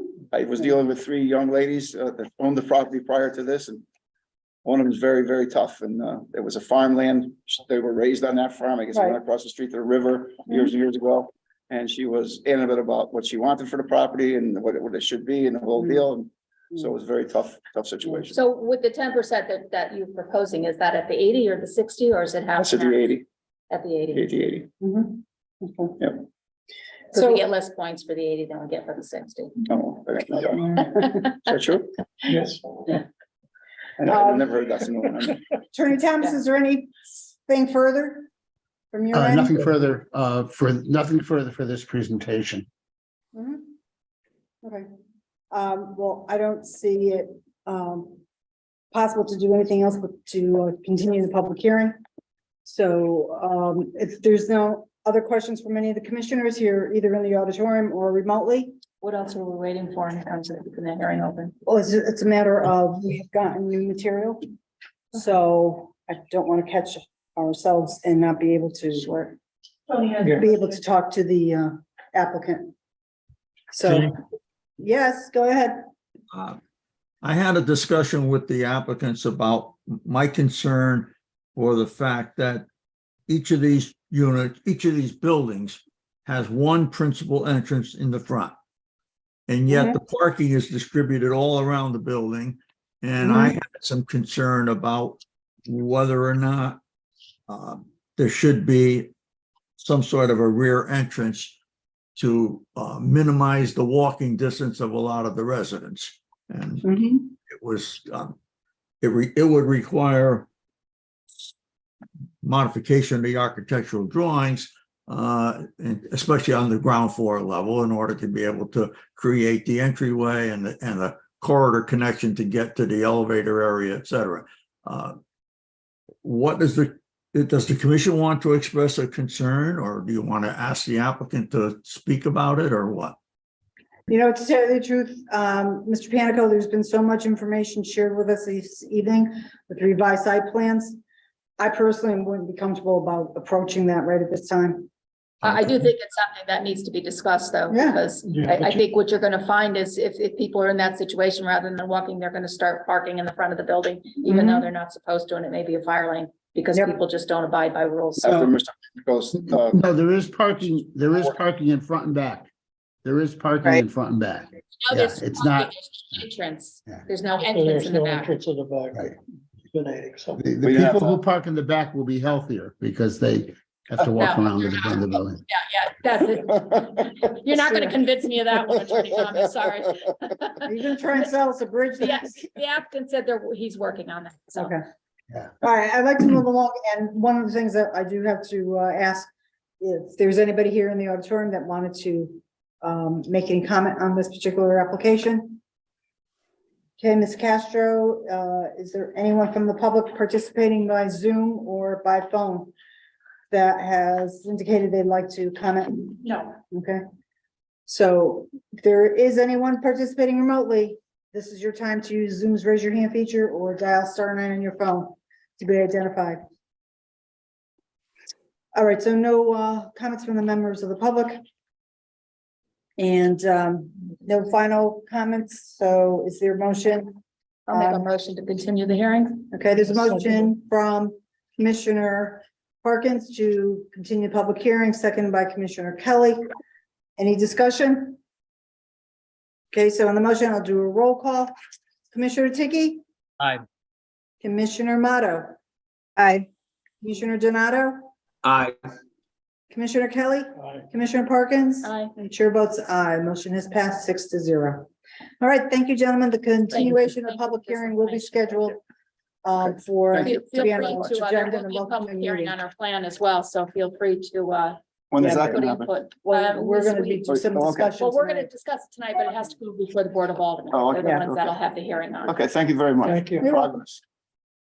Okay, next on the agenda is application 2228, Dominic Thomas for Recar LLC and Mianis Mianis Holdings LLC at 704, 1222 and 726 River Road, Assessors Map 22, lots 1 and 2, Map 32, lots 16 and 17, for modification of PDD number 66 and final site development plans to increase the size of the PDD from 8.645 acres to 11.981 acres, relocate and increase the size of the previously approved restaurant and event facility, add a 7,800 square foot office building, reduce the 102 previously approved apartments to 90 apartments, and add 35 condominium units to the existing PDD site. This application was accepted for review on November 9th, 2022, posted on the city's website. Are the application for modification of PDD number 66, the second amended statement of uses and standards, site development plans, revised site plans, architectural plans, artist renderings, landscape plan, traffic report, and fire marshal's report. Public hearing for this application opened January 25th, during which time the commission heard an explanation about the revised site plan, the building design, and a traffic report. No members of the public spoke. Ms. Castro, any other reports, materials, or correspondence received within the time frame that need to be acknowledged? No, everything's been approved. Okay, thank you. So, Attorney Thomas, please identify yourself Yes. for the record, and if you could proceed with the review of the new material. Okay, Attorney Dominic Thomas, Cohen and Thomas, 315 Main Street, Derby, Connecticut. Excuse me, representing the applicant. The first thing I would like to point out, after having discussions with your staff, is that I have to mea culpa my reading of the office building plan and point out that I will correct the statement of uses and standards, which has been, my mistake has been carried on to the agenda. It is not a 7,000 something square foot office building. The office portion of the 3-story building is actually, I think I computed it out at 15, almost 16,000 square feet. It's 7,000 something on one floor, 8,000 something on the other floor. And I take full blame for it. And I will correct the statement of uses and standards for that. That is the 3-story building. You're saying that the overall building is 7,800 square feet, but the office portion is only up to 16,000? No, the overall building is actually with the restaurant is probably, I think, 20-something thousand square feet. Of it, Okay. the portion dedicated to office, medical office is approximately 16,000. It's 3 stories. I put in 1 story in there, and it was my fault for putting it in. I will correct the statement of uses and standards. Okay, That's that point. I've uploaded onto your Google Drive a few items, which first of all, I do want to make sure you have David Ginter, Rick Crawl, and Joe Mingolello admitted as participants. Ms. Castro Okay, is so checking that- on that. Right. So there were several comments. There were comments from the fire marshal in writing at the previous meeting. There were comments from the commissioners. We have submit, and there were, comments that we addressed. So we'll be going over a set of plans without the detail, which Mr. Ginter will highlight the areas that we made some changes in. Second of all, there is a revised elevation to address the issue that I think the chairperson pointed out concerning the garage doors and how to blend them in.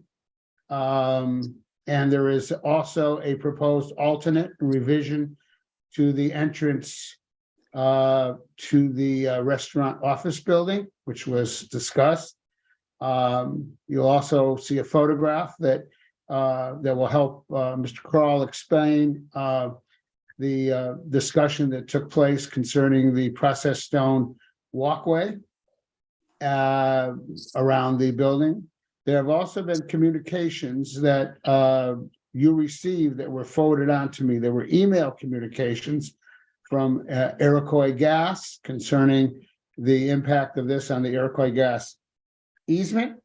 And Mr. Call will address that, but to point out that there was a slight error in the site plan in placing the easement on the site plan because the easement had been amended and the amended easement was not put on, which may, Mr. Craw's been in communication with Iroquois and the representative of Iroquois, ready to go over the plans, and it may result simply in the slight relocation of the condo building.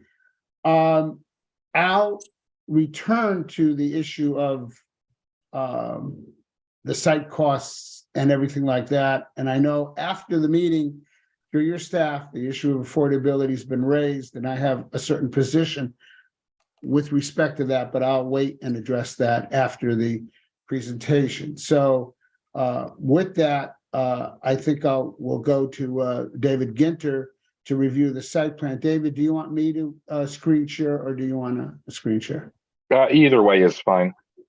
All right, well, I've got it up here, I think. So let me, I think this is the revised plan. I don't know, can you see my screen, everybody? Yes. Yep. Yes. Okay, David, you can take it away whenever you're ready. Okay. Good evening, commission members. David Ginter, professional engineer, Redness and Mead, located in Stamford, Connecticut. So as Mr. Thomas indicated, there's been a handful of comments that have been addressed since we were last in front of you that are now represented on the plan. Primarily, the changes were made to address fire marshal comments, as well as I think it was 2 comments that the commission made to us at the end of January. So starting in the upper left corner of the drawing that's on the screen right now. So this is the south end of the site. This is the former auto swage site where we're looking at right now.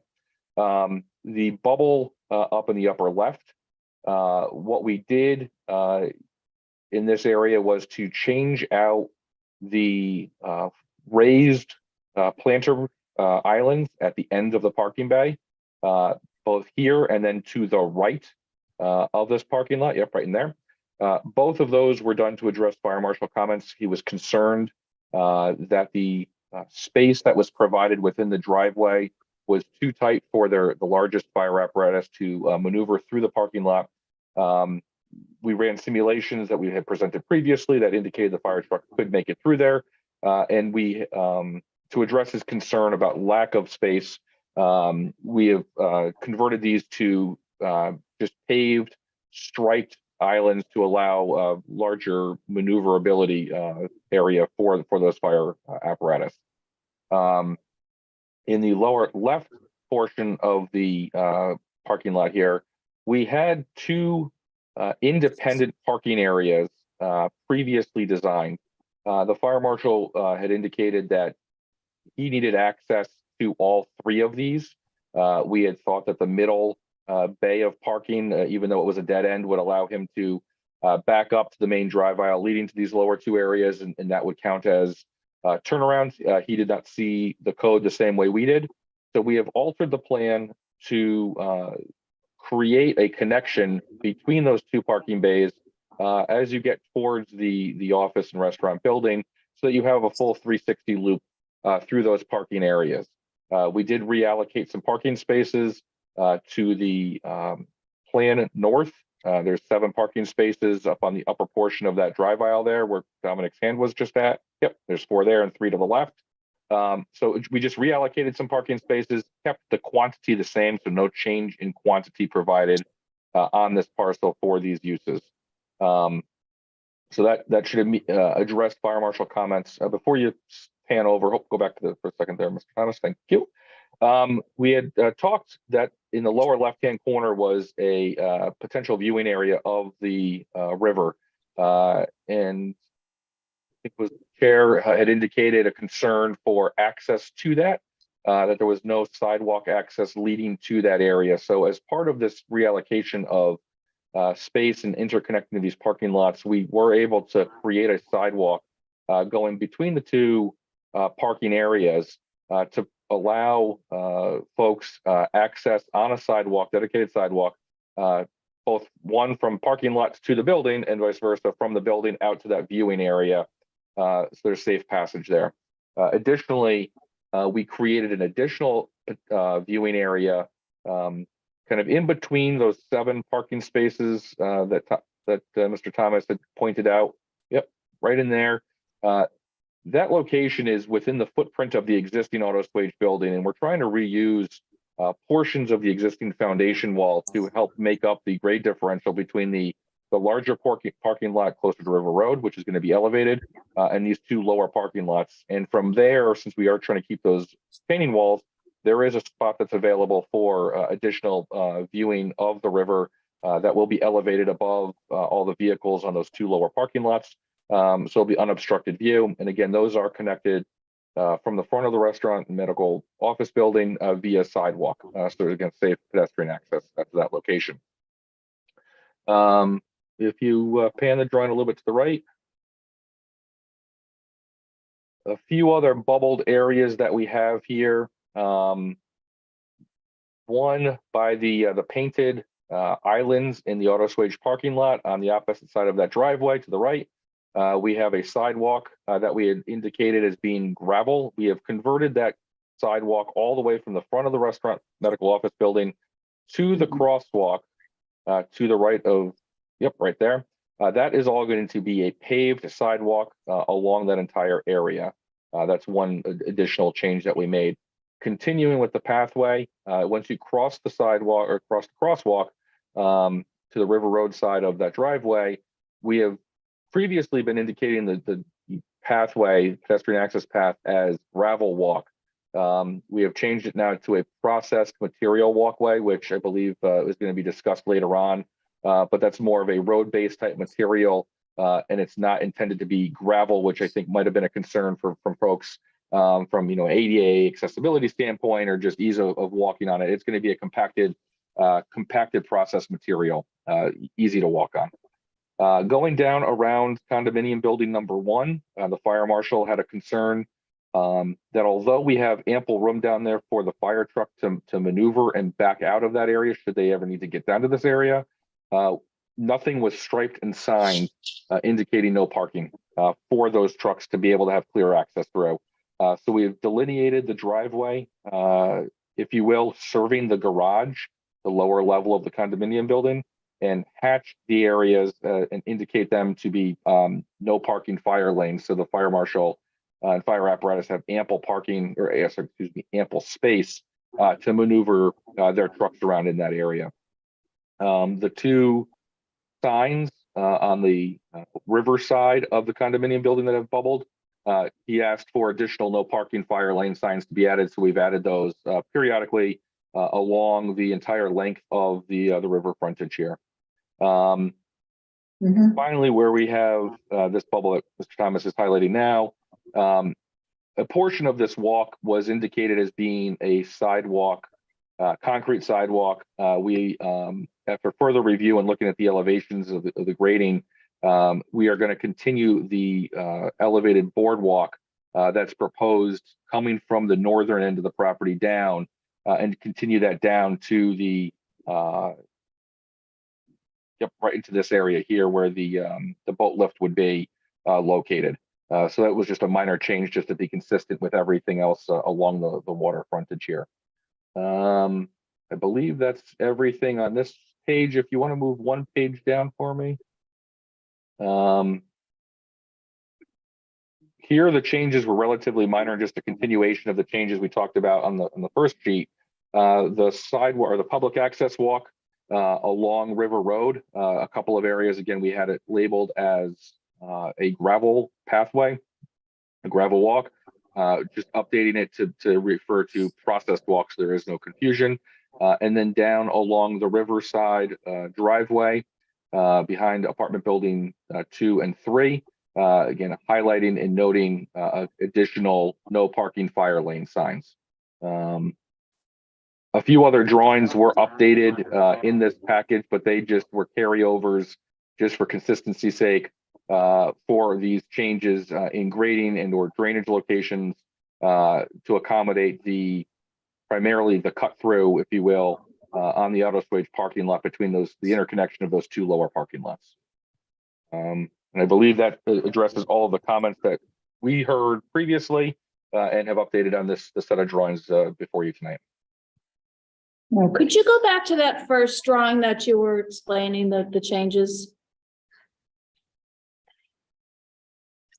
Where you have in the middle of it, where you have the crosswalk continuing on, you have it indicated that the property line, see right under the word river, there's a little box that you say that shows property line. TYP, I don't know what that's indicating. So typical. I'm just curious, if that's your property line, why are you putting, whose property are you putting that sidewalk on? Is that state property? Where are you putting the sidewalk? Is it your property or is it past the property line? And Mr. Crowell or Mr. Thomas, you could probably explain this a little better than I can, but there's an agreement between DOT and Mr. Crowell for, I don't know if it's a land swap is the correct terminology, but there is a transfer of land in this area. So ultimately this will be on this property. So that's the existing property line right now. That is correct. Where the chain link fences. So you're saying between that chain link fence and what the road? Well, no, there's a dashed line closer to the road, just underneath the word stop sign and stop bar. Yep, right in there. Yep. Yep. What is that line again? That's the state property line. That would be ultimately the revised line. When does that happen? When do you gain control of that? Is Mr. Crowell? Yes. Can he? Those property transfers have already occurred. It was an acquisition where the state had realigned, if you will, their easement. And if you can see the dotted line that Mr. Ginther had pointed out, it runs parallel to the center line of River Road. So when the state had realigned their easements, they had put that wedge, and then there's a wedge a little bit further to the north of land up for sale, if you will. And the state was required to obviously go to the abutting property owners down a little, just almost off this drawing. Both of those properties have been acquired and should actually be incorporated into this drawing a little bit more clearly, and we'll make that revision. But that has all been completed. It was completed actually prior to the last application. I think we just failed to update the overall site plan. So What about the southerly property that was added on to your prior development? I'm sorry. The extension of that line to the south. I do not have anything extending to the south. That's why the dotted line ends at the current property line. I have not done anything with the state as far as the auto switch property goes. At this point in time, as you can see from design, we're trying to maintain the existing buffers and make as little change to the view corridor there along the Route 110. So the land there for me at this point would really make no difference. I don't know if the state would be willing to sell another small wedge in, to extend that dotted line almost, parallel to the center line on Route 110. But from my perspective, I really don't believe it would add anything further to the development. If for some reason folks thought it would, I would obviously look into it, but we don't need it for parking or sidewalks or anything of that manner at this point in time. You just we're need trying to to keep that accommodate open. you need to accommodate the turning radii on that curb. Which the balance of it is, but as you know, we're also, there's 2 curb cuts there. We're closing one of them. So the curb cuts are allowed easements over the state right of ways. So we don't need to acquire any additional land to do that.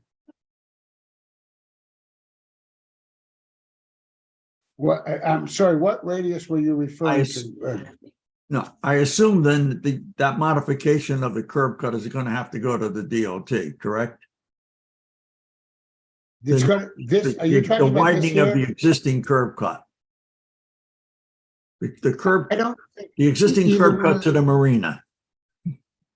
no, this one here. Yeah. Yes, that'll- any widening, yeah, that is permitted, doesn't need to go to rights of way, that goes to District 3 DOT for an encroachment permit.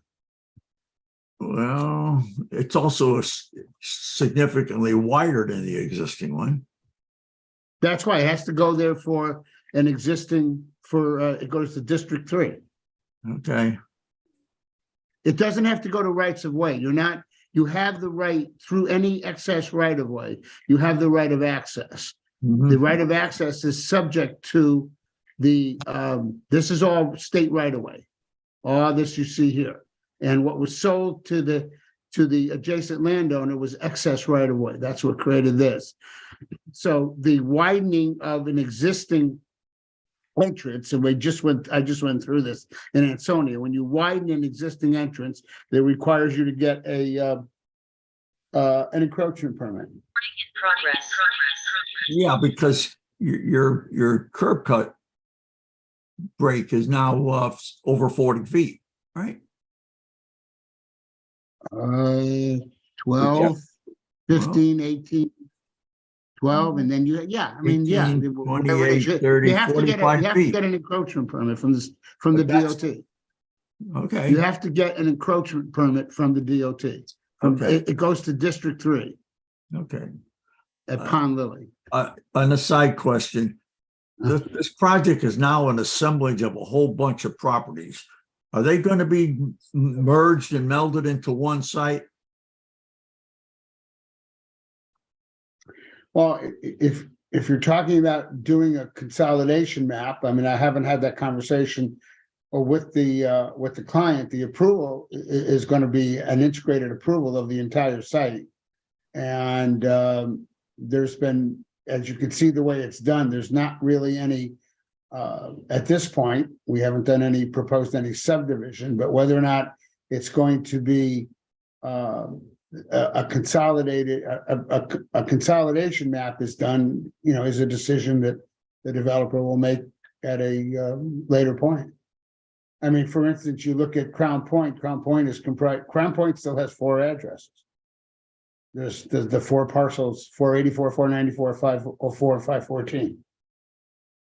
Bridgeport Avenue. This one has 4, this one actually has 4 parcels also, 726, 722, 712, and I think 704.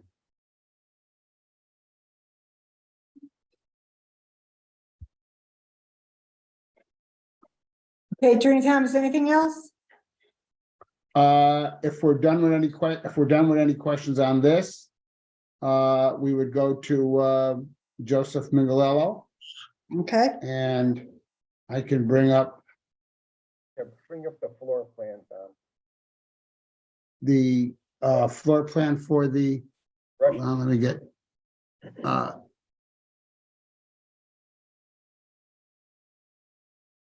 it's the river, oh, the alternate, Can you hear me okay? yes, we can. Good. Much better than last time. It sounds like you're in a closet. Well, right, I'm in South Carolina, so don't. You're where? South Carolina, so Oh, small world we live in. yeah, maybe if you just try to speak closer to the computer. Mm. The 2 issues with the restaurant medical office building, based on the January hearing, were, one was the entrance to the medical office. And what we did, we just presented a little sketch here. Again, the restaurant has its own entrance and with an elevator that goes up to the 2nd floor. So, and we flip that from the inside to the outside, so that makes it a little bit more efficient. And then the medical office, you go right into a lobby / vestibule, right into their space from the portico or the covered. Okay, so that was one of the issues. So you can go either way. We like this one better.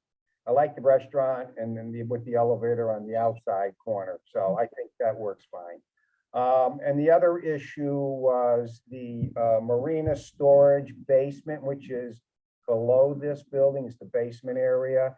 And rendering, we had the doors were white. Okay, so now we sort of matched, so they blended in with, okay, so they're not articulated, and I think that was a good point you picked up. Looks much better sort of disappearing. So those were the 2 issues architecturally that we hopefully we addressed from January. Those were it. Thank you. Welcome. Any questions, comments, or concerns from the staff, from the commissioners? Mr. Panico, do you have anything? I just wanted to be sure that the commissioners are satisfied with the rework of the entry. Because Yeah, I there think it's much was a lot of logical. discussion. Yeah, that's a lot more logical layout for sure. Yeah. Anybody else? Not on the architectural, but on the parking. How many parking places do you have designated to these condos? I think there are 35 condos, 70 spaces, 35 inside and 35 outside. Do you want me to bring up the site plan again? Please. Okay. I think it's on. There are, I believe, Are the 35 outside designated specifically for the condo, or is it shared parking? First come, first serve. I'm sorry, was somebody else? I was saying is a first come, first serve, Oh, or are they signed? So you have Signage there. dedicated underneath the building, the 35 spaces. That's basically 1 per unit. Right. The outside spaces, are they specifically reserved and will they be labeled for condo unit owners only? Or because you've got some pretty large condos in there. yeah, I'm not sure of that. I'm trying to count the number up here, because it doesn't show it on the plan. I don't know if, just, I There's believe. 35, Dominic, up in that area. Huh? There's 35 surface parking spaces right there. Right, so they would be dedicated to the condo. for use, but Site this doesn't, is the where's service the parking entrance to the covered parking? Oh, on the right end? here. Oh, okay, Right that's separate from the maintenance? Okay, Yeah, it goes, that's what, the discuss, it goes in through here. I and that can, will yeah. always be free from any boating stuff, huh? Yeah, So the folks that are coming to use the paddle courts will not be able to utilize that parking? no, it will be restricted for the condominium. Could you move that drawing over a little, please? Try and figure out where those people that are, or are they gonna be getting their exercise too? Well, the paddle courts are not open to the public. Okay, The paddle courts are for the tenants of the place and potentially for people that belong to the rowing club, okay? So they Okay. would have, if they're gonna use they would have to park in the areas that they do. I mean, there's an abundance of parking, and if you look at on the parking chart, I'm not sure, the parking chart, we actually have flex spaces throughout, where there's a room where these, the spaces can be undedicated, but yes, somebody may have to, walk, but people, normally the people in the, the apartments and everything, they would be able to walk over here. The condos, they would be able to walk over here, and people who are going to paddleball going here, they could be parking going to the rowing club, okay, and then still go over to the paddle court. what is the, it should be self-explanatory, but it's not to me anyways, the rowing club building, what transpires in there? That where the simulated rowing machines are and that sort Yeah, of thing? rowing machines, physical fitness, I could, I think, I mean, if I could go back, the original, Let's explain. to go back and try to get the original architectural plans, and they have the original floor plans. Because it's a 3-story building and you've got 33 spaces, so Mr. Panico, I believe there's some ratio of how many parking places per square foot of space that's needed. Well, Well, that's a unique type of building. Right. yeah, It's got pools, it's got storage, it's got things of that nature. They're certainly not set up for residential or any other purpose. I think we ought to go back to the architecturals.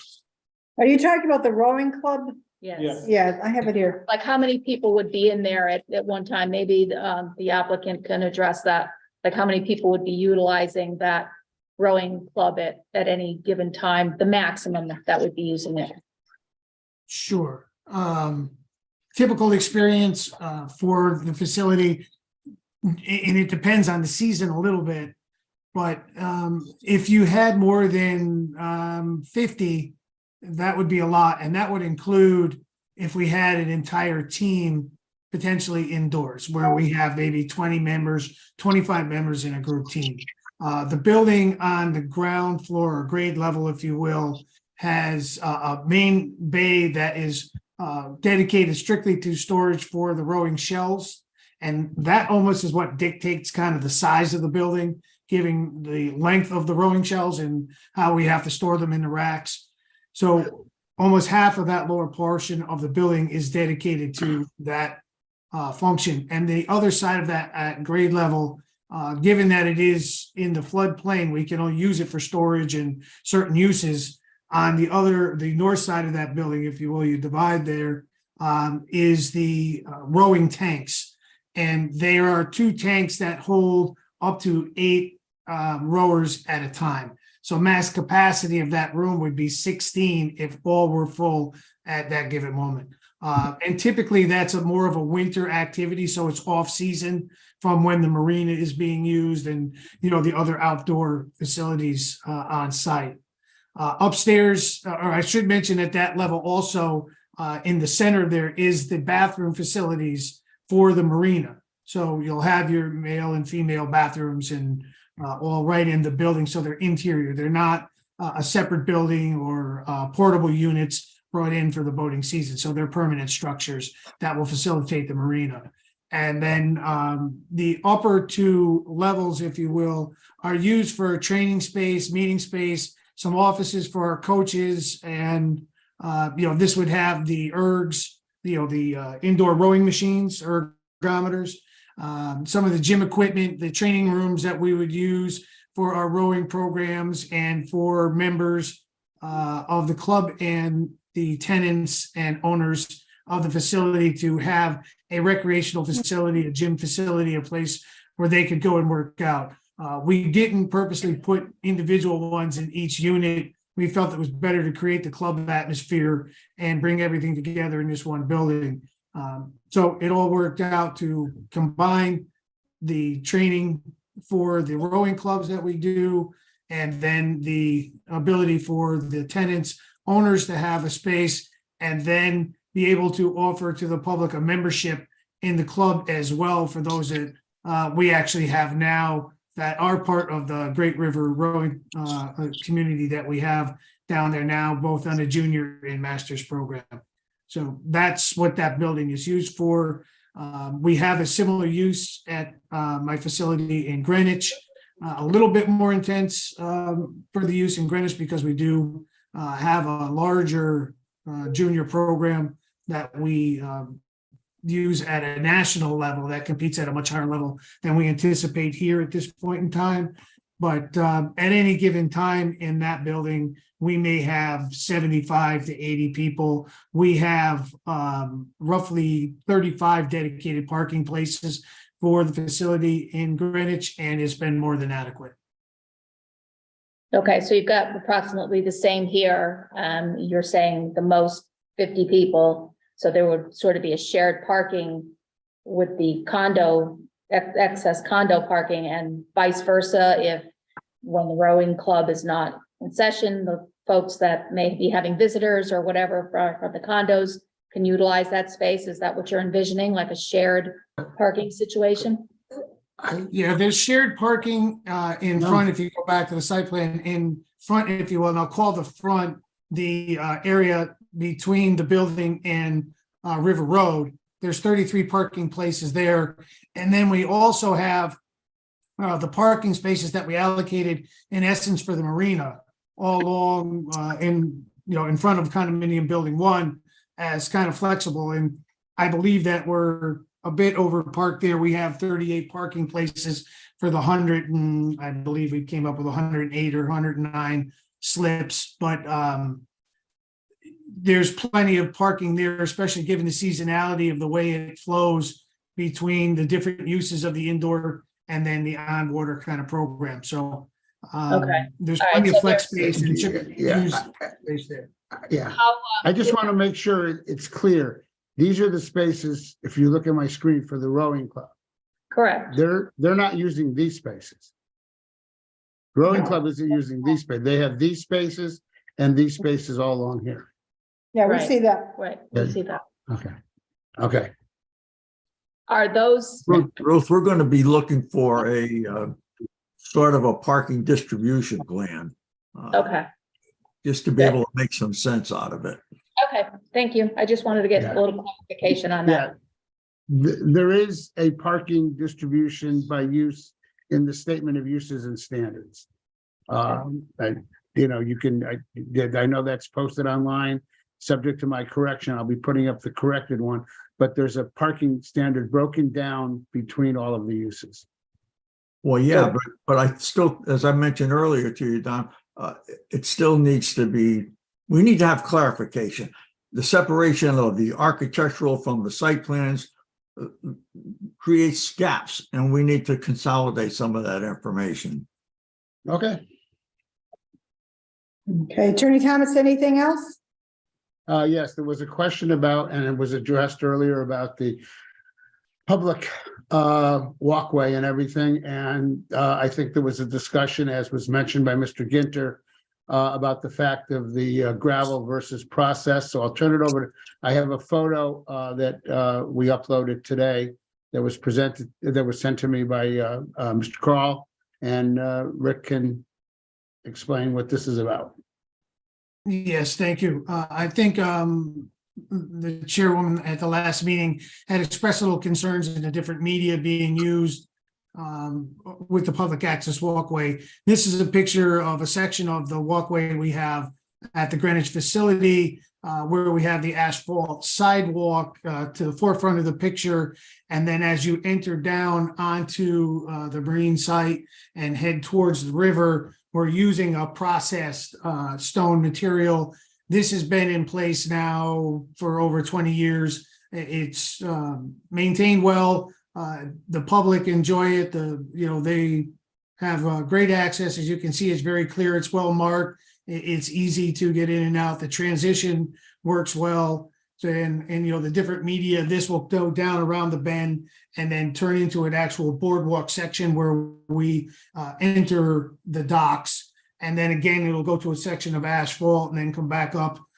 There's actually some stairs down at the south end that transition it back up to the sidewalk after you come out of the parking area, which is paved. So we use a bunch of different media throughout the entire site to kind of balance the aesthetics of the site, the ambiance of what's going on, and then obviously the integrity of the walkway. So we just wanted to make sure we had addressed that comment that you had made at the last hearing. And I believe Mr. Ginter had pointed out that we made those changes consistently, and the terminology we changed from the word gravel to processed material, because we think the processed material is more of what you would want to see in especially along River Road on the current site and coming down on the north end of the parcel as it transitions into the boardwalk area.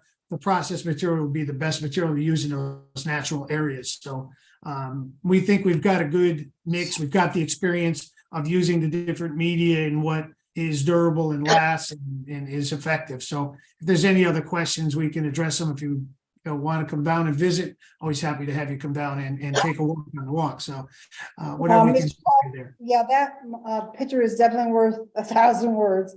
However, I really don't like the aesthetics of what is on the screen right now. I think the chopped up stone really cheapens the area. And I would encourage you to upgrade your surface treatment to something more paved. Jen, I just want to say I actually prefer this kind of material certainly to an asphalt. I would not consider that aesthetically pleasing to me. That's just me. I don't know if this is a very good picture. From what I understand, this kind of processed material, it's not like a loose gravel, which I also would not like to walk on, but I think it's more, from what I understand, it's pressed and it stays in place. Maybe explain better. Well, it stayed in I place. do have comments from a lot of the people that walk on it. A lot of people that run and jog, as you know, don't really want to run or jog on hard asphalt or concrete.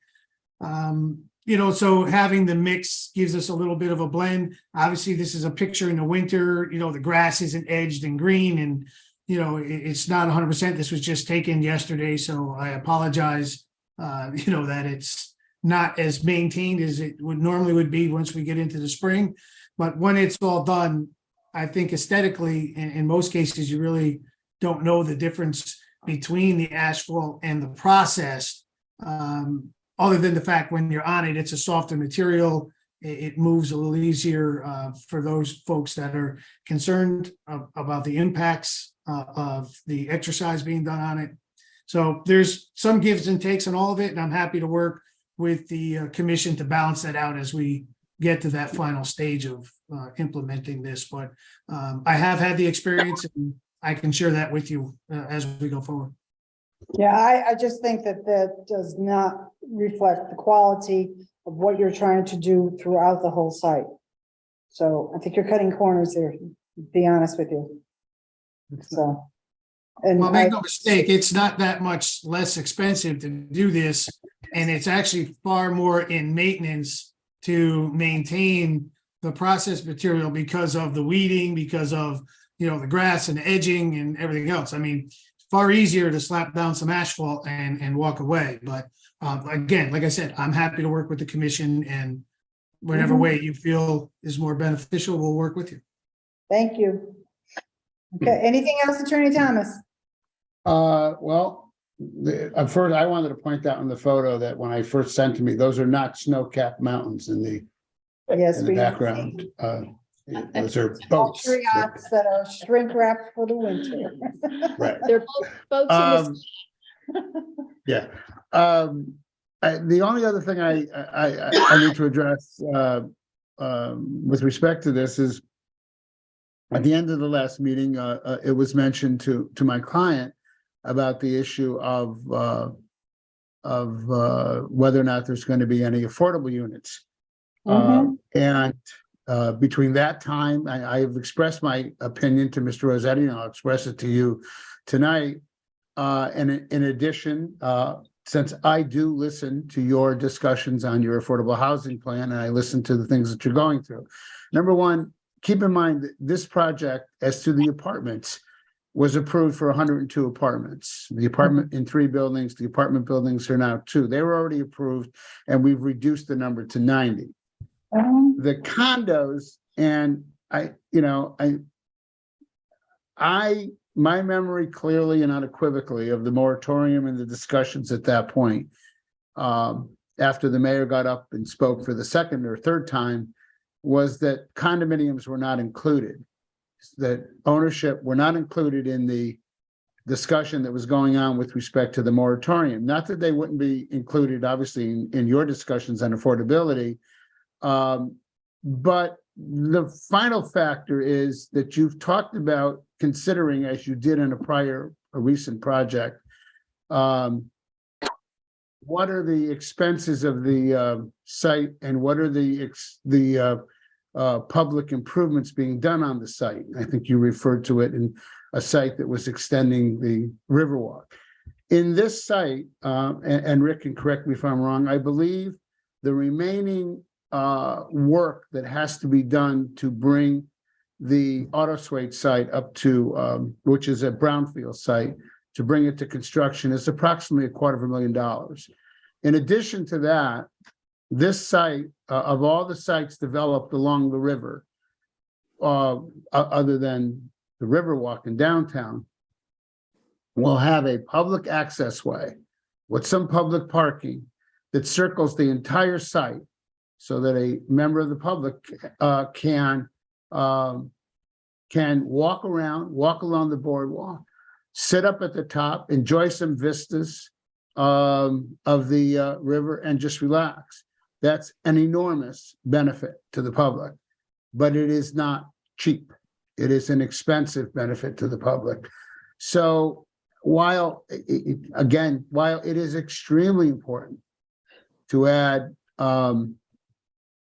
affordable housing on projects, I don't think this is the project to do it for 3 reasons. Number one, the apartments are already approved. They were approved without any affordability, and this was developed.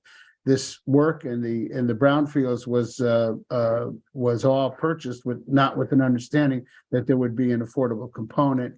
The only additional housing added is a net of 25 more units, meaning you lost 10 or 12 from the apartments, but added 35 condos in this project. And there is an enormous amount of public improvements being improvements related to public access and improvements related to putting a brownfield site back on the tax rolls in a very substantial way. So I do feel that this project is not a candidate even for a voluntary 10% set aside. And I'm willing to answer any questions or have any discussion about that issue. All right, Attorney Thomas, correct me if I'm wrong, but doesn't DEEP require public access if you're building on the river? It requires some, it doesn't require it to this extent in any way, shape, or form. And this is the initial public access that we had way back when the CAM was approved was substantially less. The evolution of the public access can't remember, this was for project was first approved back in 2007. The evolution of the public access and how it grew larger and larger, even to the point of the vistas and the walk around the entire site, grew out over the applications in 2000, I think it was 18 to 19 or 2018, and then this application once the client was able to secure the auto swing site. I think what Commissioner Parkins was referring to is being in the coastal area management area. It requires public orientation. You know, It does, water oriented uses. It does, and to answer that question very quickly, Ruth, the just the installation of the boat slips and the ability for the public to rent those slips suffices the public access requirements of the CAM. So DEP's requirements are met just by us putting in the marina and allowing anyone from the public to join and rent those slips. As you That is actually more of what the directive is for CAM, is to create that access to the water. Not necessarily, to be honest with you, CAM does not consider public access walkways as a water dependent use or public access to the waterways, believe it or not. Well, and I went through this. You remember the go around we had way back when and we were first going through this, and Yes. the commission saw it your way and was generous in accepting the fact that you were going to provide some general public access rather than just boat owners, and the ability of people to still get down there and enjoy the water. Okay. And I personally, I think there will maybe a small amount of people that do that, but I think most of the amenities that are on that site, such as the walk around, will be more enjoyed by the people that live there, between the apartments and the condos. So I would view it more as I know Attorney Thomas doubles as a public relations person, so I would just argue that I think there's more. It's nice to see those amenities, if you will, for the people that live there. I mean, I've had the experience, as I said from before, I know what people enjoy on the waterfront. I'm a waterfront person. I've been born and raised there, basically built on it all along, and can appreciate that. So, and I want to make this a quality project, and that's why we actually added some additional viewing spots on the commercial property, made sure we had the sidewalks and access. We have a couple other things, along the way maybe that we can also do, but let's get through this first. And just in closing, because I know while we're talking, we did forget to mention the Iroquois gas easement. I just want to touch on that briefly. I have been in contact with Mr. Robinson, Spencer Robinson at Iroquois, who is, I guess, in charge of the rights of way and easements. So I have communicated with him. We do intend to meet sometime next week. We're going to work out a mutual agreeable time. I did remind him, and I'm not sure why, he kind of got a little more persistent with things, but I am in receipt of his kind of hand-drawn drawings. He does make a valid point. There was an extension to the southern easement granted and kind of a public relations thing with Iroquois when they were looking to do potentially expand or do something with one of their lines back in 2009. For some reason, the recording of that was not consistent with the recordings that were on the site plan when Redness and Mead, I guess, uploaded or put together this. We've been working with this site plan, I believe, prior to 2009. That's why maybe we never really updated it or found the newly recorded easement that was done around 2010. I have the copies of it here, but it is recorded on the grand list. So we will go back and look at that.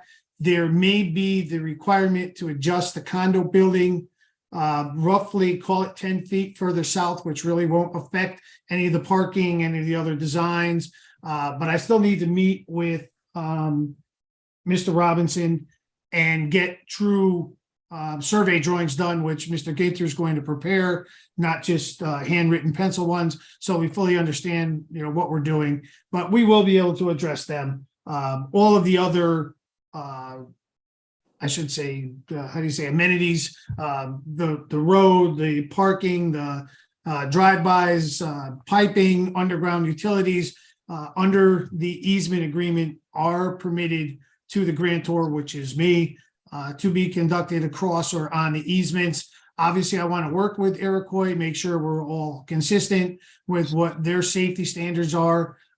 We've been there for 22, 23 years working with Iroquois. They're always on our site. They park there. They work on the substation. We know most of the field guys that stop by. So, we're going to continue to keep those relations open and make sure that we're doing everything to their safety standards and to make sure everything that we do will be safe in the future. So I just want to let everybody know that we are in communications and things are easily addressed and will be addressed. Thank you. Thank you, Mr. Kroll. Okay, any other final closing comments, Attorney Thomas? No, not at this point. Okay, any further final questions from the commission or Mr. Panico? Not at this time. Obviously, there's still a lot of review work to do. Exactly. All right, I just want to move into the public portion, starting with anyone here in the auditorium that might want to comment on this particular application. Is there anyone here? If there is anyone participating remotely that via Zoom, you should use Zoom's raise your hand feature to identify yourself. If you are participating by phone, please dial *9. So Ms. Castro? One person online, Tom Harbinson, who's just been promoted to a panel. Okay, so Mr. Harbinson, you're participating via Zoom. You have the floor.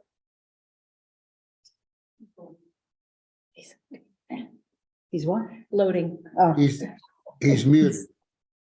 yeah, I think he hasn't He's not showing up fully. yet. Connected. I'm sorry. There we go. Yep. Okay, Mr. Harbinson, go ahead. Not Mr. Harbinson, Tom Harbinson, 15 Soundcrest Drive, Shelton. I have 3 questions.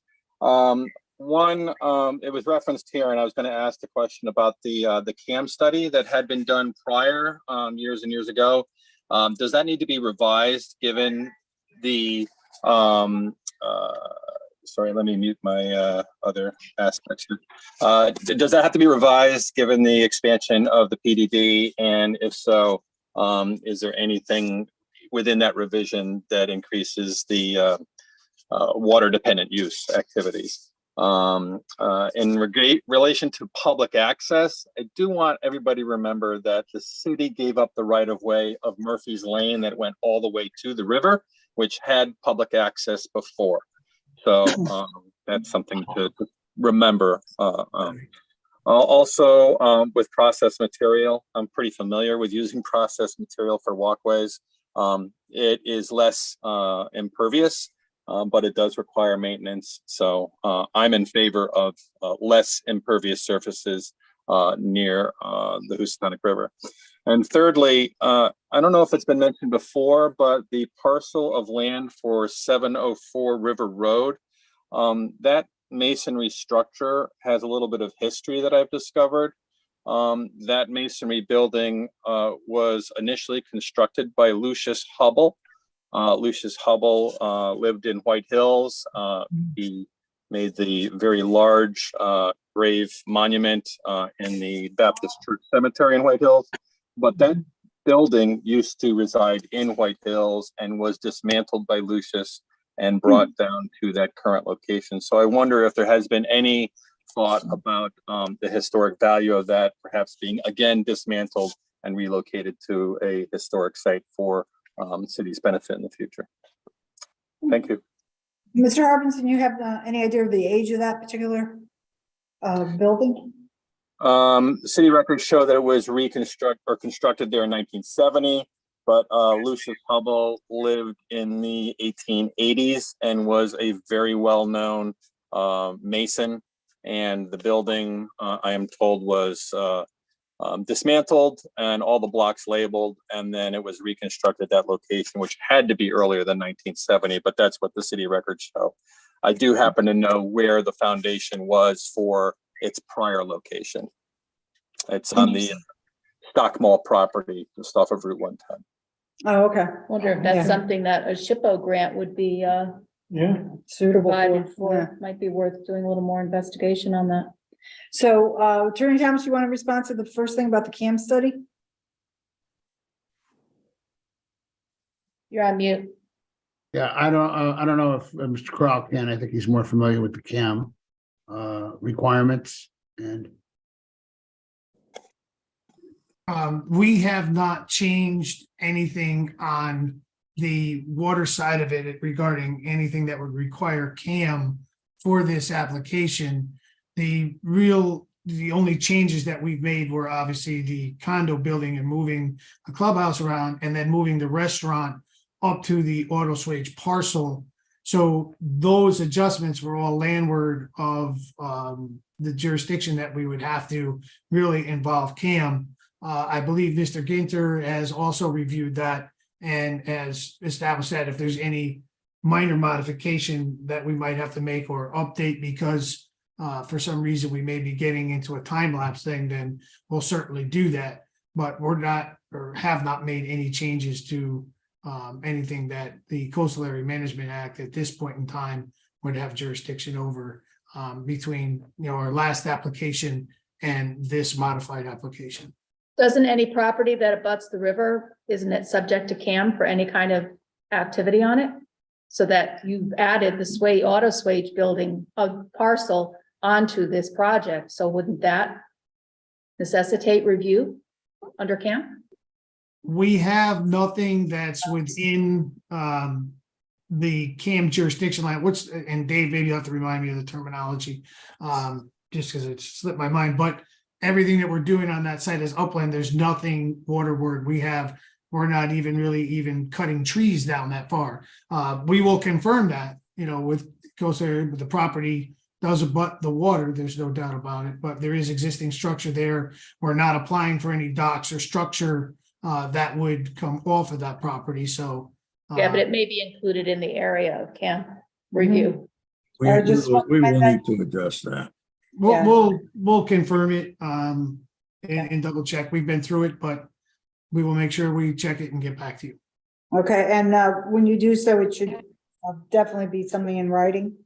Yes, So absolutely. on file. Thank you. Okay, go Attorney Thomas. Do you have a question? No, just with respect to the public access comments. Yes, there was discussion of Murphy's Lane, and the Murphy's Lane being given to the boatyard. And that was all part of the discussion of public access. So, Commissioner Parkins points out that it may be used by the people who live on the site. Yes, that's correct. But the discussion was related to the fact of what can you provide us? Now, the Murphy's Lane access was topographically challenged, I guess is the nicest way to put it, which I think also motivated as to why it was given up. But in return for that, the point was to provide something that the public could use. If they choose not to use it, it's not my client. And that began the evolution that ended off what you see today with the walkway, the boardwalk, the parking spaces, and the viewing areas. But it began with that discussion. Remember, I was not involved in the 2007 application, but I was involved in 2016, 17, 18 applications. But I believe that parcel or that right of way was needed for approval of the project to Mr. Harbinson. It may have been in the original one. I'm not sure. It may have been in the original 2007 one. That was part of it. I see Rick shaking his head. So yes, it was required. Yeah. Okay. All right. So we're at a point where we need to decide, are we going to continue or close the public hearing? I think in the hearing, we'll have some information. yep, we have to continue. So is there a motion from the commissioner to continue the public hearing? I'll make the motion to continue. Okay, there's a motion from Commissioner Kelly to continue the public hearing for application 2228. Is there a second? I'll second Commissioner Matto. Thank you. So on the motion made by Commissioner Kelly, seconded by Commissioner Amato to continue the public hearing, I'll do a roll call. Commissioner Parkins? Aye. Commissioner Kelly? Aye. Commissioner Donato? Aye. Commissioner Amato? Aye. Commissioner Tiki? Aye. And the chair votes aye. Motion is passed 6-0. Okay, the Thank you continuation very will much. be scheduled on an agenda of an upcoming meeting. Okay, thank you. So next on the agenda is other business. And the first is a review of the latest version of the affordable housing plan of the city of Shelton. Mr. Rossetti is going to show the latest version of the affordable housing plan on the screen. It will reflect changes to the contents of the plan as directed by the commission and some statistical and copy changes. It was emailed to everyone late this afternoon. I want to make sure that people understand that we're on the agenda. It says adoption of the city of Shelton's affordable housing plan. I don't expect that to happen. What I would recommend to the commission is that we discuss whether or not we can release this to be posted on the city's website and to have a paper copy left with the town clerk's office so that members of the public who don't have access to a computer could come in and look at it. But we do need to move forward on this, and if we can take that approach, we can request that any public comment be submitted to the commission office by 5 o'clock on Tuesday, March 28th, that we are meeting the next day on March 29th.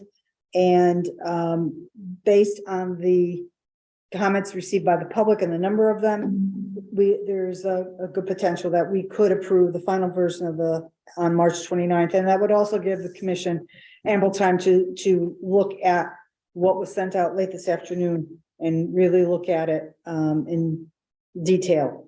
So, Mr. Rossetti, do you want to go over some of the things that were changed? Sure.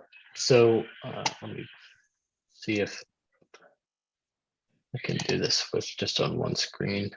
Okay.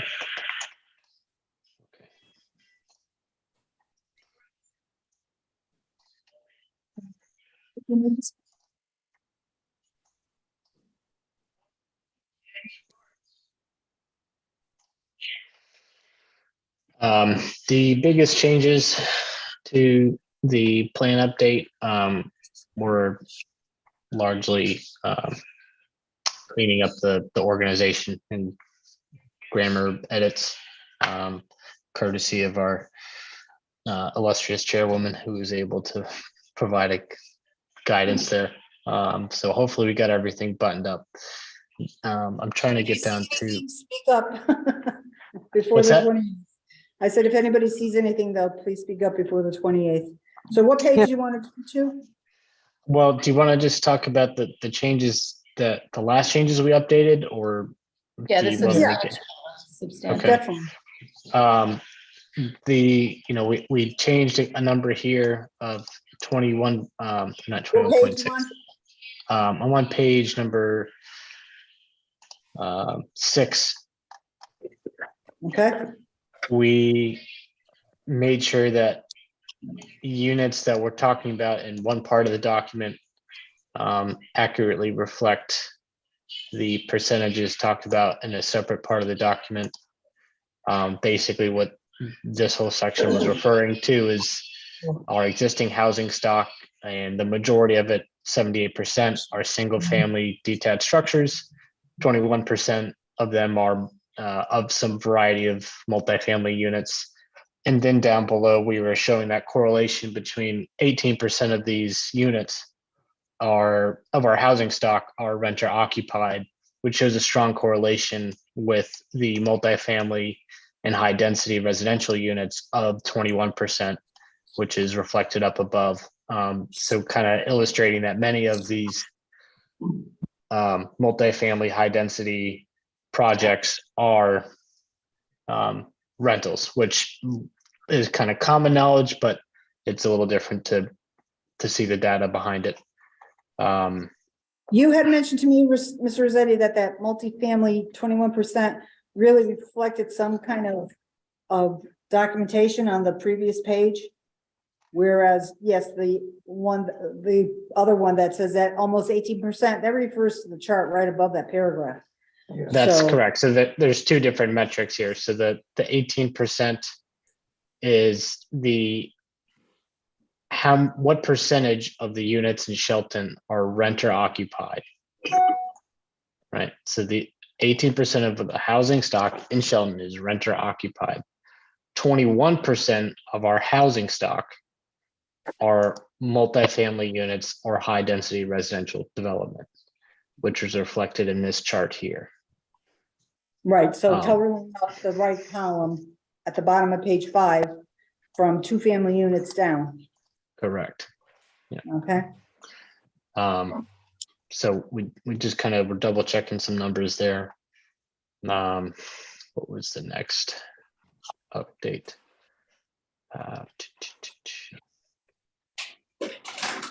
The definitions remain largely the same. This information about median income and gross rent is the same. This is published by the state and HUD. What page you on? That's page 9. That information remains the same. And let's try to think. So on page 12, the Riverwalk Place was added into the current downtown rents to give us a little more data to back up these average rental rates. That's the chart at the bottom of the page? Yep, which the chair lady picked up on, so thank you for that. Always good to see more info.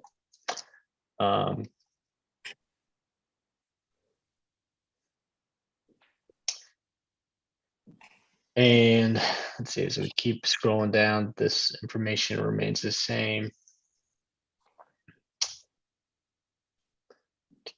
The gap, number of units, this is the breakdown, remains the same.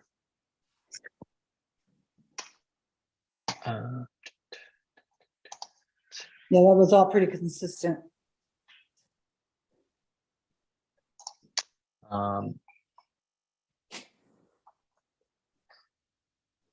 I know wasn't there one other edit that we. Oh, No, your summary page was an addition. Yeah, we'll Down do in that. here at But, the end. Yeah, we'll do that at the end. But on page 16, wasn't that where there was a question about Spooner House? Whether it could be, Yeah. and we've reached out to the state and they haven't responded yet? That's correct. I asked, and I need to follow up with, I know Mr. Ticky sent me a contact over at, does that gentleman work for HUD, Jimmy? Alex, I can't remember the name that I gave you, but I will check and I'll see Okay. who that is. That's right. Yeah, I've sent out a couple emails asking for some more data about where the state is pulling their numbers from, and if they can give us addresses, so that way we can check, okay, which units are being counted, which aren't, and that way we can kind of start dotting our I's and crossing our T's as to, okay, where are they counting our government assisted housing? Where are they counting these chaff mortgages and these deed restrictions? Because we also have, we do have a list of all the accessory dwelling units approved. It's, oh gosh, what was the total number? I think it's about 190 accessory dwelling units on paper. So if, even if we got half of those to come in and get on the books as an affordable unit, as we wrote in this plan to cover the permit costs, and as long as they're up to the code, be willing to include them. That's 80 units existing. So that would be pretty great. But I'll keep working on getting some more information on projects like the Spooner House. And what was the other senior facility? The views of Long Hill. The views of Long The Hill. views of Long Hill, exactly. That's 162 units up there. Okay. All right, so that is going to be in reserve for us to clarify. On page 21, we did add a reference to the Metro North train station in Derby. Location is being less than a mile from downtown Shelton, and it's accessible by transit buses and a sidewalk system is available for pedestrian use. Basically, we neighbor a TDD, right? Yeah. Just Yeah. TOD. All right, and then going forward, really the charts and the copy, I believe, stay the same, but that brings us to page 25, which has been a hair pulling kind of page. At first, this was referred to as not the central business district, but it was, what was it called, Alex? The Special development area, okay. which is the area, the overlay that we use for Bridgeport Avenue, River Road, and the central business district, which allows for planned development districts.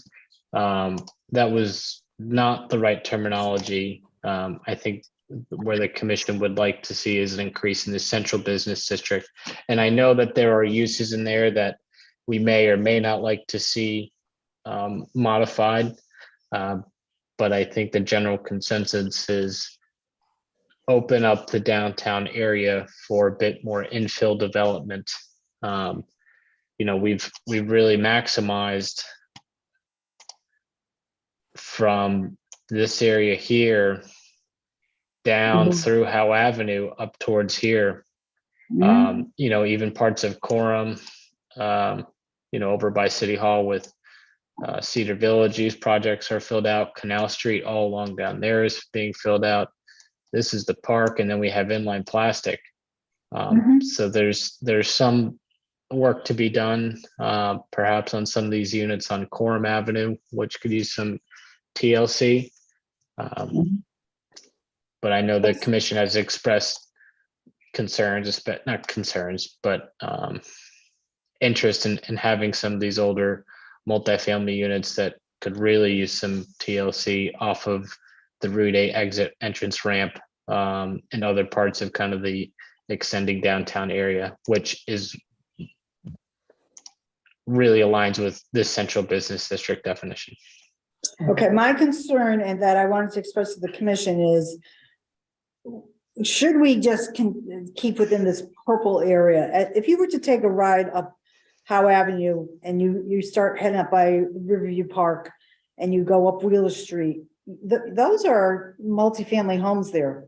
And you go all the way up to past the police department, you hit Meadow Street, you take a left, you go across Meadow, you hit and continue up across Shelton Avenue, curves around, you come down Peary Hill, but to the right is Walnut Avenue. There's some multifamilies in there, and then you go all the way down. You could go up Bridgeport Avenue, up to Constitution Boulevard. You can go take a left at the light, and then take your first right. You're on Main Street, and you're getting closer to City Hall. So there's a lot of area in town, and my thought was, should we be really drawing boundaries, or should we do something where if there's someone that buys a multifamily home, a new owner, or if there's an existing owner and he wants to remodel or she wants to remodel, and add maybe another unit, should we just handle those on a case-by-case basis? Because I'm sure there's other pockets of the city that may have these older homes that could be utilized, and we're not concentrating and making the density downtown to be Well, can't we bearing just everything. expand the downtown district to include this purple, everything in this We purple? can, but that's very deceiving because, way up here is the Bridgeport Avenue and going up to Constitution Boulevard, and it really, there's a lot of area. This is just a This little ends at- bit. It just ends at, Sullivan Avenue. right, so Yeah. what are you talking about going up toward? Going up, if you drove up Bridgeport Avenue, went down Blacks Hill, you get to the top of the hill where the traffic light is, you go across Constitution Boulevard, you get to the next traffic light. Long Hill Avenue is to the right, but if you take a left, take your first right, you're on Main Street. That's a whole older community Is that section of town. included in here? No, that's just it. This is so deceiving. See where it says the ice So cream why, shop? why would that area be included? Because though? those, It's not really downtown. no, but that's the whole point. Should we not, should we change our focus from it always being downtown to a larger region of the city that is an older neighborhood, have older homes, that could be rehabbed? Don't forget, this is a guide. Before you implement anything in your zoning regulations, you got to give it a much fresher look, because we have not looked at the zoning details. You're looking to plant a concept in your plan that the downtown area that accommodates this type of activity needs to be expanded. Yeah, if you go down, straight down Constitution Boulevard, you're gonna hit River Road, you take a left, that whole area behind Cumberland Farms and on either side. I think Alex brought up a good point, or at least I think he suggested it. You have to avoid that terminology of a business district, because we're talking about an area that's far beyond just the business district. Right, so we could it have needs to be downtown. have some other terminology. Right, well, can't we call it a central business district? No, you could call it a downtown area, though. Well, no, because this whole area is the downtown district. Yeah. That we're outlining in purple would be considered the downtown district. And then there could be a core business area within that downtown district. But I'm thinking, I would like to see a bigger area opened up to encompass that. I don't want to just relegate it to these, that small area. We may have a very hard time with a public hearing if we incorporate too much of the residential. Yeah, and this is all. And I don't think we ought to draw hard lines, quite frankly. Maybe instead of that hard line, we ought to just put a shaded area around that has vague boundaries to it. And then the commission will sit down and look at it more carefully and try to determine where the hard line ought to be drawn. Right, yeah. Yeah, Right. and it is all with review and approval of the commission. So we're not saying To that. do that, you really need to have a map that identifies land use by actual count, what structure, how many units, et cetera. 2-family houses, 1-family house, more than 2-family houses. It's a traditional land use plan approach, an existing land use. Yep. This Commissioner Ticky, and because it's a guide, if we are dealing with the central business district or whatever we're going to call it, because it's a guide, when the time comes where we've got this designated, you also can then discuss the proximity to the central business district. So even if an area is not in the central business district, that it might make a lot of sense to work with housing there because it's so close to it. Yeah. That could very well be a compromise. If we have a more confined area, you might indicate that this does not shut the door on other properties that are within 200 or 300 feet or whatever the distance is. Right. But I do. That's why it requires a lot of work on the commission's part. Nor does it unilaterally open everything up for That's right. business development. Yeah, the older neighborhoods in town are the ones that would probably benefit from some kind of program where the house is now under new ownership and the person is interested in expanding. It's just like the house at 30 Fairmount Place that used to belong to St. Joseph Church. It was sold to a private individual, Mr. Riccio and his wife. And they came before us, was it 3-4 years ago? And we allowed them to increase the unit count by 1 on the first floor. So they have 4 apartments where it had only been 3. Wasn't that the result of a variance that was granted? I'm sorry? I don't recall specifically, but I thought it was. Yes. Variance granted for it. Yeah, probably. Yeah. So, but it's just, that's the whole point, that there are existing buildings, residential, and And I think we want to set up a mechanism. We want to set up a mechanism where you can do that without having to resort to a variance. Yeah. Right. So That's slightly different. This is a work in progress, specifically this page, that's for sure. Well, I like the shaded. I like that idea because yeah, it expands the area, but again, this is, as Commissioner Ticky said, this is a guide and. Okay. All right. So, Mr. Rossetti, anything on page 26 that finishes up these strategies? And that's where that views of Long Hill would be included when that gets confirmed. And then there's the summary page on page 27. And the rest of it is, those appendixes were Mr. Rossetti's work of he took care of putting all that together. Okay. This is Commissioner So- Tucci. Just a very minor edit, but I think Chairwoman called for grammatical corrections here. On page 26, Yeah, the second paragraph under seniors, there's just an extra S there in the first line. oh, good, okay. Citizens are, and then go on. Private residential facilities in the city. Do that. Are you down in section 5, offer greater housing variety? Yes, second paragraph, first line.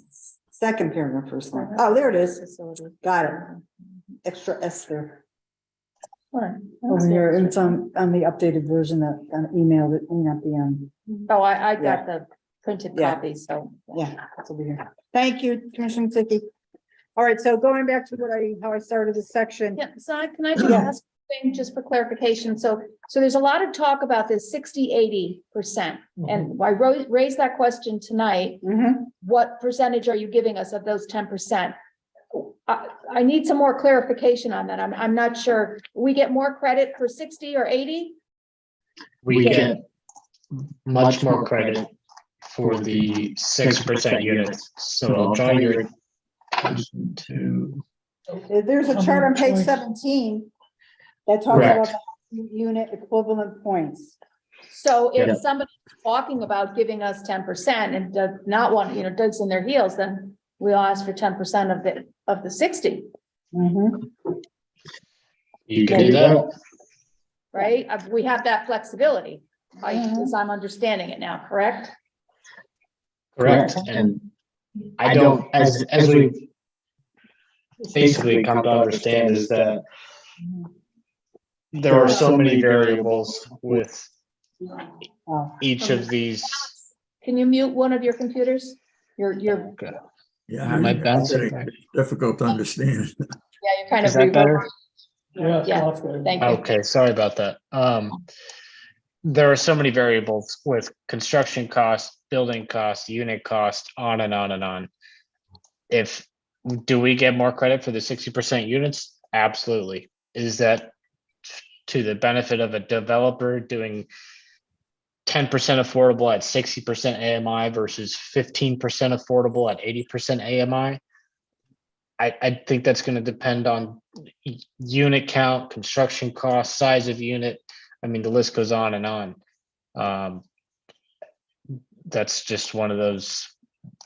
Well, because What that's not ifs.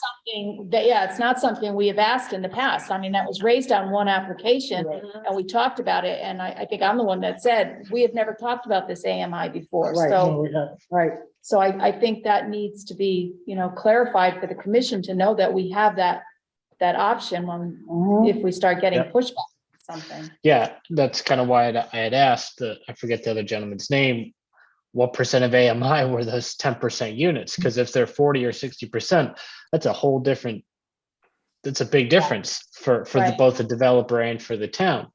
Yep. If so, Okay. yeah, definitely something for all of us to consider. As I know we keep saying, this is a guide just trying to help us all kind of push through it. Right. And if someone says they can only do 10% or 9.5%, whatever it is. Yeah. Okay. All right, any final questions for Mr. Rossetti? Okay, So so, I think you maybe should just want to just, excuse me, check your numbers and your calculations. I know you put a lot of time and effort into those calculations. See how they may compare with what we were presented tonight in this letter. Mhm. I will definitely take a look at that and see how things add up. Yeah, I agree. Yeah, Okay. it'd be interesting. All right, so can I get a consensus among the members of the commission? Can we release this final draft to be put on the city's website and to be left with the town clerk with the announcement that the comments from the public the affordable housing plan draft should be submitted to the Planning and Zoning Commission office by 5 p.m. on Tuesday, March 28th. are we gonna make the corrections that we just discussed tonight, like finding out about the views Oh, of yeah. Long Hill? Yeah. Before there's we a couple- release that? Yes, no, that's just it. Those are things that I don't really think they're gonna affect it, but Well, This- it's this inaccurate is to the say bound- that the Crossroads is the first senior dedicated I never housing. saw those documents, so what was, that's It an is age restricted? Yes, it Yeah, is age okay. restricted. So whether Somebody we in can that fix unit that. has to live, Yeah. has to be Oh, fifty-five you're or talking older. about- Right, Yeah, the views Yeah, of Long Hill. yeah, we certainly can Right. get that fixed. I did read those deeds, Ruth, and I agree with what you're saying. I just don't know if they're being picked up. Okay. Mhm. All right, but the fact remains, once we get that clarified, is the commission comfortable with at least releasing this so people can start looking at and responding with comments? Fine with me. I think we put Yes, yeah. a lot of effort into this review and Yes, I Okay. agree. All right, so that's Commissioner Motto, Commissioner Donato, Commissioner Tiki. I would say yes, with the caveat, though, that we let people know that there will be a public hearing Yes. held by the Board Board of of Aldermen. Aldermen, yeah, there's gonna be an explanation. That there's a formal comment period, And a also comment. that this This is is just a, a this is like a recommendation. by us. preliminary This is a draft. review Right. before We put it's the water- forwarded to the Board of Aldermen for a Exactly. hearing. I think that needs to, wherever it's posted, that disclaimer needs to be put into it. Right, Alex, We can can do I that. make a suggestion when it's posted? If it's posted as a link that other people share, if you could make page one, that content that Yep. the commissioner was just mentioning, and then page two starts the report, just so that all in one place, if a link is shared, that when they see it, they're seeing what, as we're intending it. So that's not Yep. lost. Yep. See up front Yep, instead of in the That's a good back. point.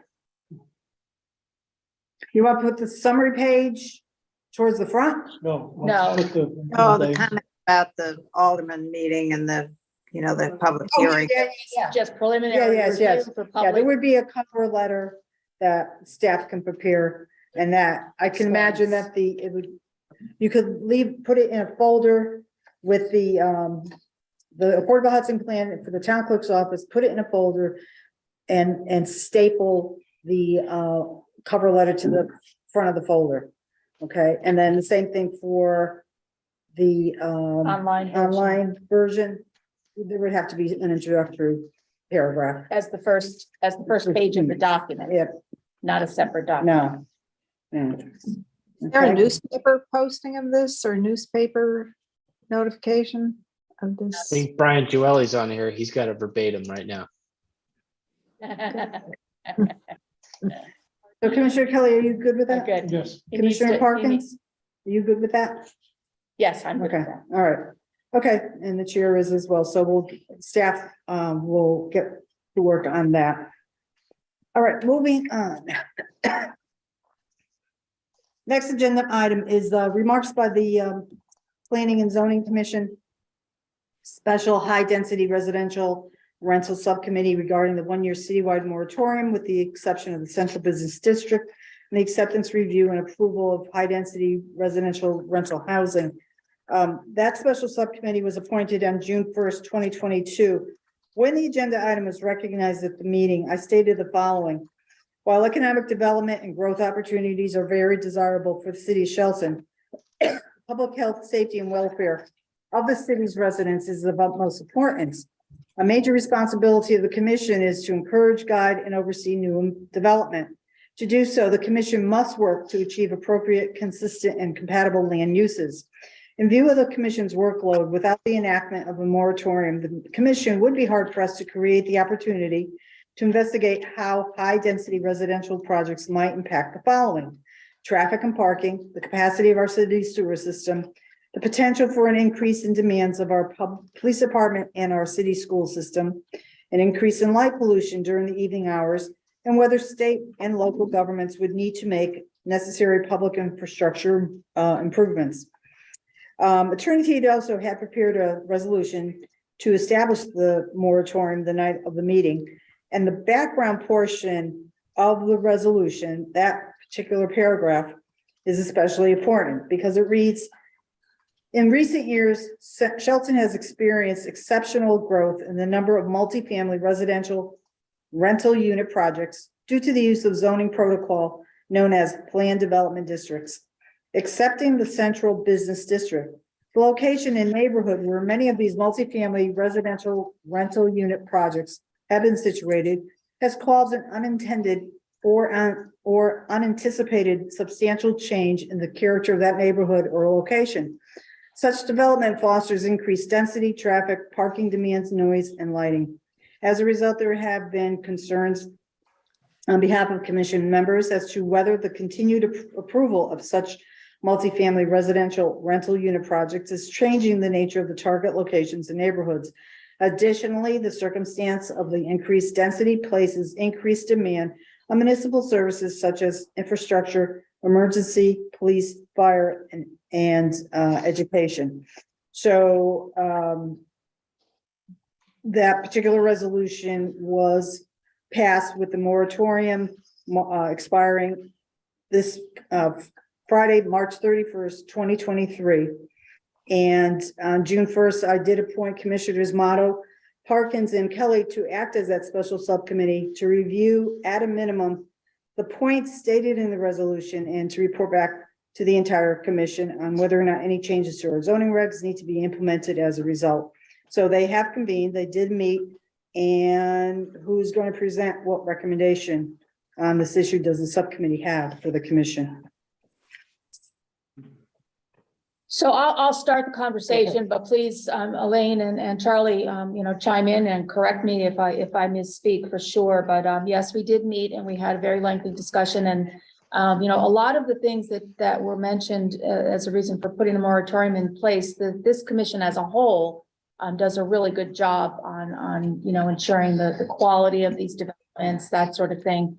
The one thing, there was a few things that we were uncertain of as we went into the moratorium, and one is the 830G, finding acquiring the right amount of affordable housing units, the WPCA, and I think we've, over the past year, we've worked through a lot of those just through our normal process. One thing that was made clearer to us with the WPCA is that they are an independent agency, same as inland wetlands, same as, trying to think of the other commissions that are out there, but they're a separate commission. They don't rely on us to approve something and then say they have to. They are totally independent. The applicants need to get their approval. So whether we make our approval condition upon them receiving WPCA, but it's not, as it's been presented to us by certain attorneys, it's not, don't say, no, we need your approval first before we can go to WPCA. It's a totally independent Because agency. we could approve it and they could disapprove. Exactly. They can disapprove if they do not have the capacity. It is not up for us to figure out whether they have the capacity. That's on them. Just as it's not up for us to determine wetland mitigation, right? That's the inland wetland. So I think that's kind of been clarified for us a little bit. What else am I? So we did talk about extending the business district also. Yes, we did talk about that. And again, that would have to be done through a zoning Right. process, which again, the full board would be, it's kind of hard to have these side conversations when the whole board is not present, right. but that's the purpose of having subcommittees. But we did come to the consensus of extending the moratorium, a minimum of 6 months. But and the reason we went 6 months rather than say 3 months is because we can shorten it if we feel we're there much closer. If we only do it for 3 months and we need 4 months, then we're going to be back in the same boat where we have to extend the moratorium. So, I mean, and I think it's the public for their. right. We want to definitely get the public's input on that, which is why we need to start telling everybody, hey, if you've got, Right. concerns with this moratorium or whatever, any public hearing we have, we invite public comment. So I think we wanted to make sure that the affordable housing plan was cleared. that's Well, correct. That was the other thing that we talked about. That what we're asking for these developments outside the central business district. We'd have Right. support for that. Right, and we're much closer to that, obviously, the conversation tonight, we're much closer to having that accomplished, so there's been a lot of work done in the year. It doesn't seem like it, but there has been a lot of work done in the year that we've had this moratorium in place. There is concern that people are gonna get anxious and just start coming in with other types of developments, but I think if it's explained that the moratorium's in place just to give us a little bit more time, we're not unnecessarily or unduly delaying this process. We're just asking for a little more time until we get this affordable housing guidance document in place. So is it just the affordable housing plan that is of the major concern that we haven't approved it? And if we had, maybe the moratorium wouldn't be continued? Is that the rationale? Doesn't mean that we can't move ahead with any particular project. Right? I mean, it just means that Just we don't take new projects in. We don't accept right. new projects right now until the moratorium's over. Right. It doesn't affect things that are already in the queue. Right. but If we could end it earlier.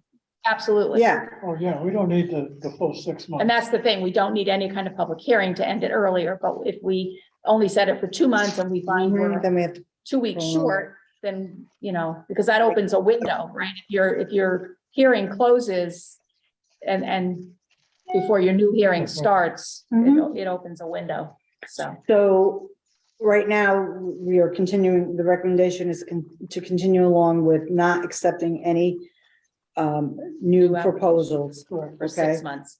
For 6 months, right, which could be shortened, but it's based on that the affordable housing plan has not been finalized.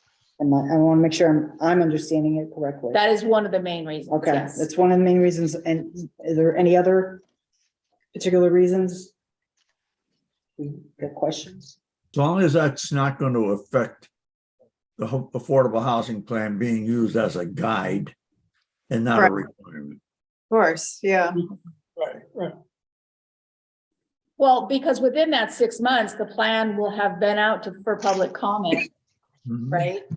Yeah. it's in And we the next don't 2 know weeks. whether there'll be any recommendations to make changes within it. Mhm. Whether they're substantive or, we don't know what kind of changes there may be none, but there may be some. Right. So, I mean, I think just discussing it amongst the commissioners, like the numbers that we're looking for, and, some thought And we it still was haven't too had high, some thought it's too low, We haven't had the public Yeah, Right, that's what we're and gonna time in have their next. opinion either, right, Mhm. which we should do. right. So we don't want to start making, accepting new applications in and, like right now, these developers coming in saying, hey, look, when we first came in, we said 10%, you were fine with it. Right. Mhm. Now- Right. Now, maybe we want more. Right, Yeah. right. And so, maybe we should, go back and say, hey, well, but that was sort of, like acceptance of, they accepted that they would give 10%, right? Mhm. So to kind of change the Midstream. game at this point. So by not accepting any new applications, we're not putting ourselves into that position. Mhm. All right, so the recommendation that we need to accept it from the subcommittee is to extend the moratorium for another 6 months, which would be April, May, June, July, August, September. For a ending- maximum of 6 months. For a maximum of 6 months, ending, what's the last date in September? 30th. Okay, 30 days has September, that's right. Maximum of, But that it 6 can months. be shorter. right. Yeah, I just want to underscore that it can be shorter because I'm just concerned that in the last couple of times that we've had a moratorium for various reasons, we have tended to go the full allotment.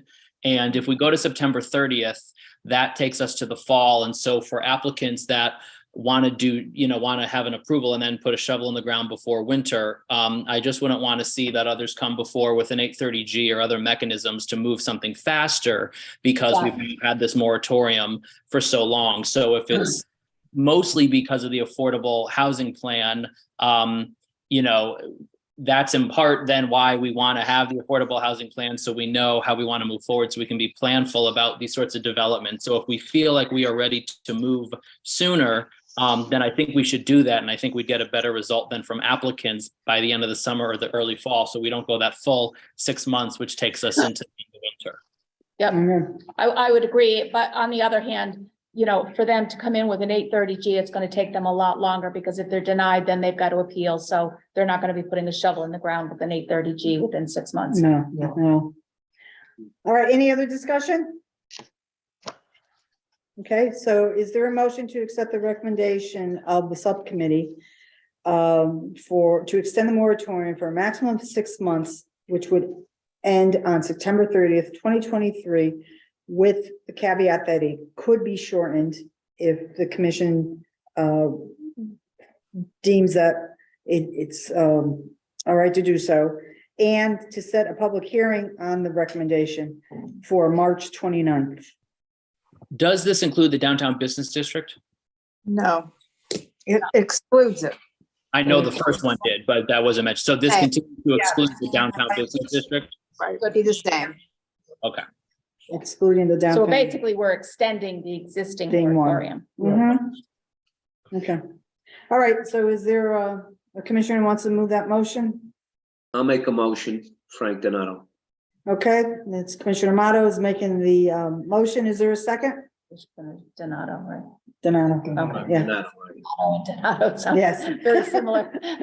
This hour of the night as you mumble. Okay, and is there a Sorry about second? that. No, you're fine. Is there a second from anyone? Probably should be one of us. It should be somebody else, right? Yeah, I'll Okay, second. Commissioner Amato's gonna second. Oh, Commissioner All right, Donato and Mato. all right. I didn't know if we should do our own. Who's seconding it? subcommittee. Are you, Commissioner Amato? Oh. Commissioner Amato, Elaine Mato, are you seconding this? Well, I was questioning whether being on the subcommittee, whether we should be the ones. That's, I questioned safe, that's why I That's didn't, why everybody I was didn't quiet. bother. Yeah. Right, well, who's left Jim here? or Ginny. Yes. You know what? I don't tend as the chair to ever make motions or second it, Motion. so. Well, if Commissioner Ticky doesn't want to second it, then I will. You can go ahead and second it. Okay, so Commissioner Parkins is seconding. All right, so on the motion to extend the existing moratorium for a maximum of 6 months, expiring September 30th, 2023, with the caveat that it can be shortened. That was made by Commissioner Donato and seconded by Commissioner Parkins. I'll do a roll call. Commissioner Ticky, Aye. Commissioner Kelly, Right. Commissioner Parkins. Can I just say before, instead of saying caveat, could we just say, can you read that up to that point before you say caveat? Motion to extend the existing moratorium for a maximum of 6 months Or sooner, or sooner.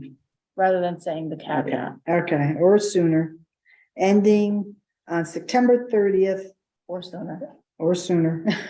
Put the or sooner there for a maximum of 6 months, ending on September 30th or sooner.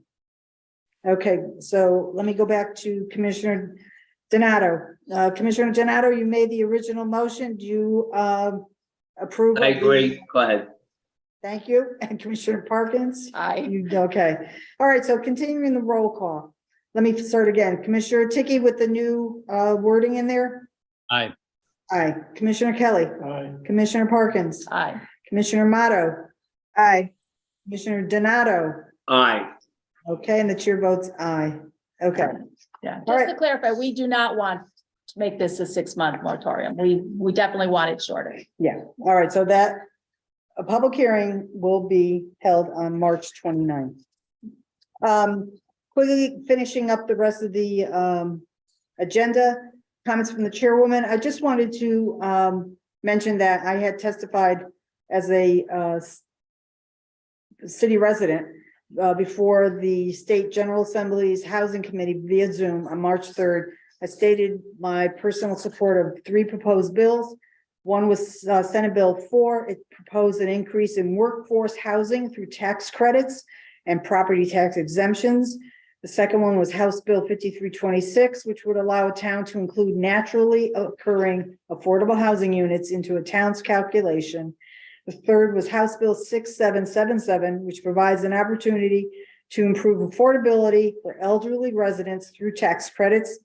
However, I did state my opposition to the provisions of House Bill 6633, which would permit the Secretary of Office of Policy and Management to appoint non-residents of a town to determine a town's fair share allocation.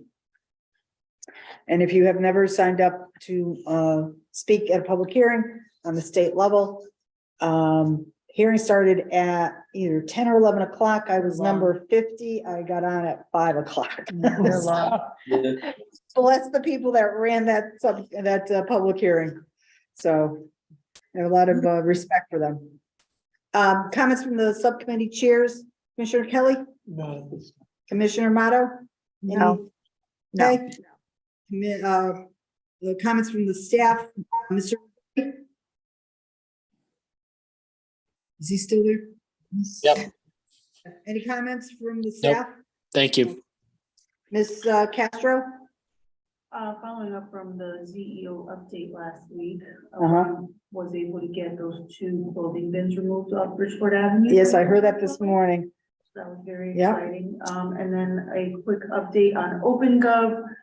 We are trying to find the kinks and see what works as we make our own applications as staff. Yeah, So we had several applications like how we have now, where you would go to each department and apply for their own, whether you start at SOAR, they have their own. So in order to avoid that, we recreated our applications. So pushed us back a little bit, but ultimately it'll be easier. Now the application can start within the building department, and it'll just pass through each department as it goes through. It'll go through all of us. So I did say I would send that out to you guys some time ago, but somewhere within the next 2 to 3 weeks, as we finish that all up and work our way through, I will send it. And I believe we would be by early May. okay. So you're refining the process. Okay, perfect. All right, Mr. Panico, do you have any comments? No, except we've got a lot of work to do with a lot of plans to review. Yes, exactly. Sure. All right. Moving along for minutes for approval. February 8th minutes were not posted to the city's website, so I'm asking staff to follow up on that. That's right. But the ones from February 16th were, does anyone have any comments or changes for the February 16th minutes? The only thing I noted was on the conversation or the hearing that we had on the downtown parking garage. And I know the minutes are not near verbatim, that really include his motions and votes. But I thought there was an important part missing on the design. Because I think I brought it up first and spoke on it, that the design side of Coram Avenue side was just not appropriate with the big glass tower. It was just too contemporary for that. And that was not reflected in the minutes of that. So if they could just add just a little bit about that conversation, design element. I know it, you can go back and watch it, but. Right, no, it's the look at the hard just to copy. mention the discussion that was had on the Coram Avenue design side that it did not. Okay. That's the only comment that I had on that. Anybody else? All right, so is there a motion to approve February 16th minutes with the changes suggested by Commissioner Amato? I'll make that motion. Okay, there's. What did I say? It's late. You said Yeah, Commissioner Commissioner. Too late. Very well. Okay, Commissioner Parkins. And then, so there's a motion to approve this February 16 minutes as with the changes from Commissioner Kelly. Is there a second? I'll second. Okay, Commissioner Parkins, second. So I'll do a roll call vote.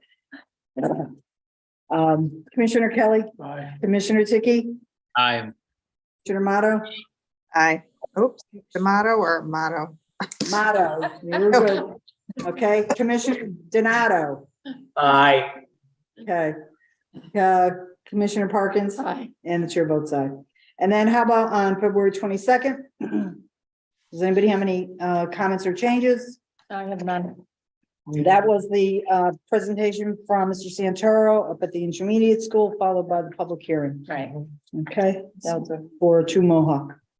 All right, so is there a motion to approve the February 22nd minutes as submitted? I'll make that motion. Okay, that's from Commissioner Parkins, seconded by Commissioner Kelly. Roll call, Commissioner Tiki, Aye. Commissioner Donato, Aye. Commissioner Motto, Aye. Commissioner Kelly, Aye. Commissioner Parkins. Aye. And the chair votes aye. Okay, well, ladies and gentlemen, seeing that there are no other items on the agenda, the chair declares this evening's meeting is adjourned as of 9:35 p.m. Thank you, everyone. Have a good night. and we'll see you on The 29th. Thank you. Good night. Good night. Good night. Alex, have